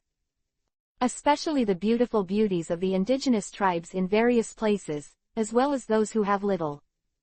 Some famous, powerful pirate captains who were rewarded by Marine and the government. It is most loved by the upper-class aristocrats in the world. Everyone. With a bright smile on her face, Alice, the girl in the peaked cap, clapped her hands violently, attracting the attention of the despairing and sluggish people. "Everyone, the Don Quixote family has been defeated, and from now on, you are all free," the girl Alice announced loudly. "Freedom. Are we free? Is all this true? We really don't need to be auctioned off and become the playthings of the nobles. Return to the light from the bottom of the cabin that has never seen the sun. From the abyss of despair that will become slaves and playthings of others, to regaining the luxury called freedom." The faces of people of all races that were sluggish due to despair gradually developed some different expressions. After a while, the sluggish expressions of despair on people's faces were replaced by the joy of new life. Tears of joy and excitement overflowed people's eyes. "Miss Alice, thank you so much. Miss Alice, thank you for saving us from the abyss. From now on, my life is yours." "Me too," people shouted loudly. "Gratitude. No matter what race it is, the same." "Agaga, no, I don't need you to repay anything, and it's not me who really saved you." Facing the enthusiasm of the people, Alice, the girl in the peaked cap, waved her hands again and again. "I know many of you are already homeless, but don't worry, I can make arrangements for you." Alice patted the little bare breast and assured, "It's obviously not the first time to do this kind of thing." Sure enough, when I heard Alice's words, those people on the ship who were still confused about the future suddenly became excited. Looking at the Agaga girl surrounded by enthusiastic people, Luo Lin on the second deck, the corners of his mouth also unconsciously lifted a smile. It is precisely because of these kind and lovely little girls that the world has not reached the point of despair. So, Luo Lin will never let others trample the kind-heartedness of the little girls. King 039. The sharp long knife was unsheathed by an inch. Chapter 199 Trampling on the Price of Luck. The route of the large transport ship remained unchanged, and was still sailing in the direction of the Sabayati Islands. On the deck, Alice, a girl in a peaked cap, is still busy helping to calm people's inner unease. Under her comfort, the hearts of these weak people who were about to become slaves gradually calmed down. "Ha ha ha, I really want to thank you this time, little girl." Just then, a loud laugh came from inside the cabin. "Ha ha ha ha, this time I made a hare, I really made a big hare. I didn't expect there to be so many treasures on this ship. My luck is really good. I thought I was caught by that bastard Diamante, and I was finished, but now it seems that God has not given up on me. God is still on this uncle's side. Bastard Diamante, although I don't know where you got by that little girl's film, but these treasures you left behind, I reluctantly accept it." Pata 039. The wild laughter came out clearly as the hatch opened. Immediately after, pirates dressed in gold and silver, with all kinds of going treasures hanging in their pockets, filed out from the cabin. There are not only slaves of all races on this transport ship of Don Quixote. There are also 5 pirate captains who are well known in the park. They are the unsightly marauders Diamante encountered on his way to paradise. In front of Diamante, who had been in the New World, their pirate group was easily defeated. And these pirate captains with bounties were captured by Diamante and prepared to be auctioned. If there is no Roland accident, their future is bound to be bleak. The worst-case scenario is to become a slave to Tenryubito, bullied and abused to death. Therefore, they were lucky to meet Roland and the kind girl Alice, just like the other preparatory slaves. Yet now, they personally stepped on this luck and trampled it recklessly. Therefore, this last favor from God to them naturally turned into misfortune. In this world, pirates are pirates after all. Adventure groups like the Straw Hats are just a few of them. Most pirates are the embodiment of greed and cruelty in the world. For them, the gift of gratitude does not exist at all. Kindness and revenge are the most appropriate true portrayal of them. Even if they lived to death, they only escaped from the desperate predicament soon. What they thought was not to thank them, but still those yellow and white things. 10 minutes ago, when the girl in the peaked cap liberated all the slaves at the bottom of the cabin and took them up to the deck, the 5 pirate captains who had already negotiated and colluded quietly left the team. Not only Roland, but also Alice, who has also learned observation hockey, is clearly aware of this. She wanted to stop her, but she understood a look in Luo Lin's eyes. So she put her mind at ease and went on with her work. And the 5 pirate captains also found the treasure house on the ship as they wished, and saw the mountain of going treasures. This was also the last chance Rollins gave them. It is a pity that none of the 5 pirate captains can grasp it. Ha ha ha, little girl, I really want to thank you this time. If it weren't for you, my uncle's bright future would be in vain, so in order to repay you, my uncle would not do anything to you. The pirate captain with a golden crown laughed. Why are you talking so much? We are pirates, we just need to grab what we want. Another pirate captain who brought out a big sharp knife from the treasury spoke irritably. That's right. From now on, everything on this ship, including the going treasure, is ours. The other person also laughed and said domineeringly. Agaga, sure enough, I've met an idiot again. The girl Alice straightened the peaked cap on her head. The smile on Chow's face subsided a little. The girl Alice did not panic at the situation in front of her. Because it has been met more than once before, it is naturally full of experience. Hey, pirates over there, what are you talking about? Miss Alice is our savior. Is this how you treat your benefactors? A hot-blooded young mink clan couldn't help but scolded. 039 bang 039. The next moment, a kick from the pirate captain kicked the mink young man upside down. Where's the miscellaneous fish? You dare to point fingers at this uncle. You slaves, as long as you have peace of mind and do the auction goods well. Hey, the dancer over there, come to this captain's side. 0 flowers. Another fierce-looking bald-headed pirate captain stared at a young and beautiful dancer on the deck, his eyes full of greed and fiery. As early as when he was at the bottom of the cabin, he had already set his sights on this beautiful dancing girl with the most flamboyant figure. It's just that there were several cages away at that time, and he could only think about it. But now the situation is different. This entire ship belongs to the 5 of them. Now he is naturally qualified to enjoy that young dancer. Come here for this captain quickly. The bald pirate roared greedily. Not far away, the young dancer stared at by the bald-headed pirate slammed into her body and fell to the ground in fright, her pretty face turning pale. The stinky woman actually asked the uncle to do it himself. The bald pirate scolded impatiently and stepped forward. The big handful of dirt was about to fall on the young dancer. 039 bang 039. Just then, there was a loud bang. The ferocious-looking bald pirate fell down without warning. His whole body seemed to be under heavy pressure, and no matter how he roared and struggled, he could not move. After arriving, mixed blood with fragments of internal organs continued to pour out of his mouth.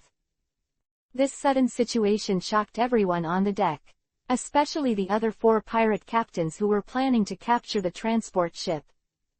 What's the situation? Someone wondered. Hey, the bald head over there, stop pretending. Get up, someone shouted. Hey, it's just right to die.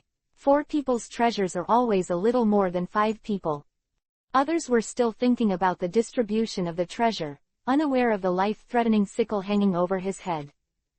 Stinky girl, is this what you did? A pirate captain widened his eyes and looked at the girl Alice suddenly, and couldn't help but screamed in shock. Agaga, the pirate bastards over there, can you please put down those things that don't belong to you, and wait to die in peace?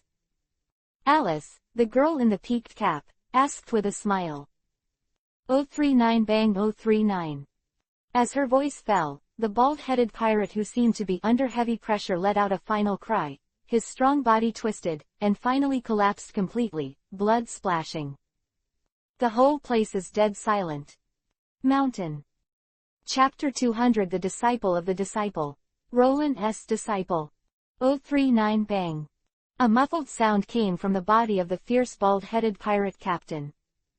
Under the weight of indescribable terror, the bald pirate captain twisted his hands, feet and muscles. The bones in the body do not know how many segments are broken. Blood splattered at this moment. Stained the deck red. This scene deeply shocked everyone on the deck. Especially the other 4 pirate captains with whom an accomplice agreement was reached. Audience suddenly fell into a complete silence. Pirate bastards, can you please die honestly? Alice, the girl in the peaked cap, opened her mouth with a smile, breaking the dead silence in the arena. The smile is still the same. But now there is a chill in that smile. Ling's other 4 pirate captains all shivered unconsciously, and there was a great fear in their hearts for no reason. Hey, what are you kidding me, just a little girl. 457, the pirate captain wearing a golden crown cried out. Zhang's scarred face was full of shock and disbelief. What the hell did you do? What kind of power is this? Among the 5, the pirate captain, who regarded wealth as his life, could no longer remain calm, and shouted fiercely. This little girl is definitely not an ordinary person. She is a monster. Maybe that Diamante bastard was not deceived by her, but was defeated by her. The pirate captain who stole the big quick knife without authorization, guessed with a horrified face. Ah! The last pirate captain let out a shrill scream. I was stunned by the strange scene I had seen earlier. Going, return it to you, return it all to you, I don't want it anymore, I just want to live.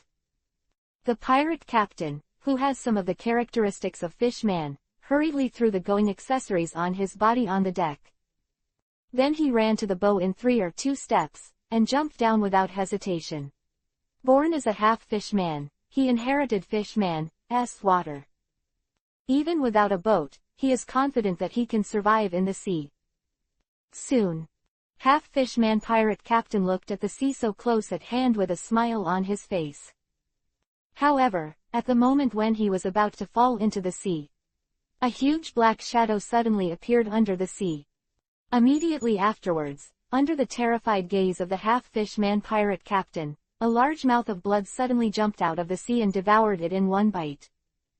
It was a sea king. 039 Wolala. The appearance of the sea kings caused a huge wave in the sea. At the same time, the weak people of various races on the deck fell into a panic. Neptune, that half-fish man was eaten by a sea king. Why would there be a sea king? The pirate captain wearing a golden crown screamed. Half-fishman pirate captain made him completely break the idea of jumping into the sea to escape. It really deserves it, to escape from the battle, this is the end. The most greedy pirate captain said coldly. HMPH, what a useless guy, let this uncle come. The captain of the pirate with long hair standing upside down like a hedgehog and a steel needle held the big sharp knife in his hand, and his self-confidence suddenly increased, and a cruel smile appeared on his face. But the next second, the smile on his face disappeared. Instead, extreme horror emerged. The invisible weight that fell on the bald-headed pirate captain earlier, this time it was his turn. 039 cough cough 039. Blood spurted from his mouth. Agaga, Mr. Roland, this matter is entirely because of me. You have already helped a lot, so let me handle it now. Alice, the girl in the peaked cap, nodded slightly and looked at Roland who was leaning against the railing on the second deck with a smile. Until the girl Alice opened her mouth. The remaining 3 pirate captains finally noticed Roland on the second deck. It took time, and the expression of horror was palpable. You did everything. You are the monster who dominates everything behind the scenes. The 2 pirate captains looked at Luo Lin, and couldn't help but retreat in horror. Roland didn't realize the horror of the pirates, just smiled and looked at the serious girl Alice, and then nodded. Since you said that, little girl, then I'll leave it to you. Roland replied casually. Oh. Alice, a girl in a peaked cap, raised a small pink fist. The next second, the little pink fist was covered with a pitch-black armament. Miss Alice, please be sure to let us do something too. Just then, 2 people walked out of the crowd. A fishman youth with green skin. There is also a black-haired boy with ragged clothes and dense wounds all over his body. However, Even though his body was covered in scars, the black-haired boy's eyes were still sharp. Sharp as a sword. This is a pure swordsman like Zoro. As a swordsman, how can you not have a sword in your hand? Hey, boy over there, go on. Luo Lin casually threw Kang Yan, the sharp sword in his hand, to the black-haired boy. A trace of astonishment crossed the black-haired boy's face, followed by excitement. He steadily caught the long knife thrown by Luo Lin. Joy flashed on his tender face. It was the joy of what was lost and found. Okay, just remember to ask for help if you can't hold it. Since Roland has approved it, then the girl Alice will naturally not refuse. However, before Alice could finish speaking, the green-skinned fishman youth on the right took a step forward and looked at the greedy pirate captain. Damn, it's just a mere fishman, don't be too arrogant. The most greedy pirate captain withdrew the horrified gaze that fell on Roland, and while shouting furiously, he took the initiative to attack the fishman youth. Fishman Karate 3000 watts straight fist. The fishman youth put on a standard fishman karate stance, and punched out in a neutral atmosphere. The powerful wind pressure it brought up gradually deformed the enemy's body. When a tipping point is reached, the power of fishman karate fully explodes. With just one punch, the pirate captain who offered a reward of 26 million fell down. The battle was over before it even started. This result made Alice, the girl in the peaked cap, open her mouth in surprise. Even she did not realize that there were still two masters hidden in the group of people she rescued. Lucio, it's your turn next. The fishman youth looked at another black-haired teenager. The black-haired youth Lucio nodded. The good and quick sword Kang Yan unsheathed. Bring on a chill. You bluffing brat died under Lao Su's sharp knife. You are proud enough. The pirate captain with long hair like steel needles slashed the black-haired boy 50 times without any method. And go. Pirate, that's not how swords are used. Your behavior will only shame the big sharp sword in your hand. The black-haired boy holds the sword in both hands, and it crosses with it in an instant. 039 Kang 039. The big sharp knife in the pirate's hand swirled and flew backwards. Chichi 039_. Blood splashed from the pirate's belly. The black-haired boy Lucio retracted his knife. The pirate fell, and his eyes were still full of disbelief. Agaga, I didn't expect you two to be quite strong. Armament of the cap girl Alice knocked the last pirate into the sea with one punch, and looked at the fishman youth and the black-haired boy with surprise. However, what shocked the girl even more was still to come. Luo Lin, who had been on the second deck, suddenly flashed in front of the black-haired boy. Boy, can you tell me who your teacher is? Roland spoke, his face surprised and strange.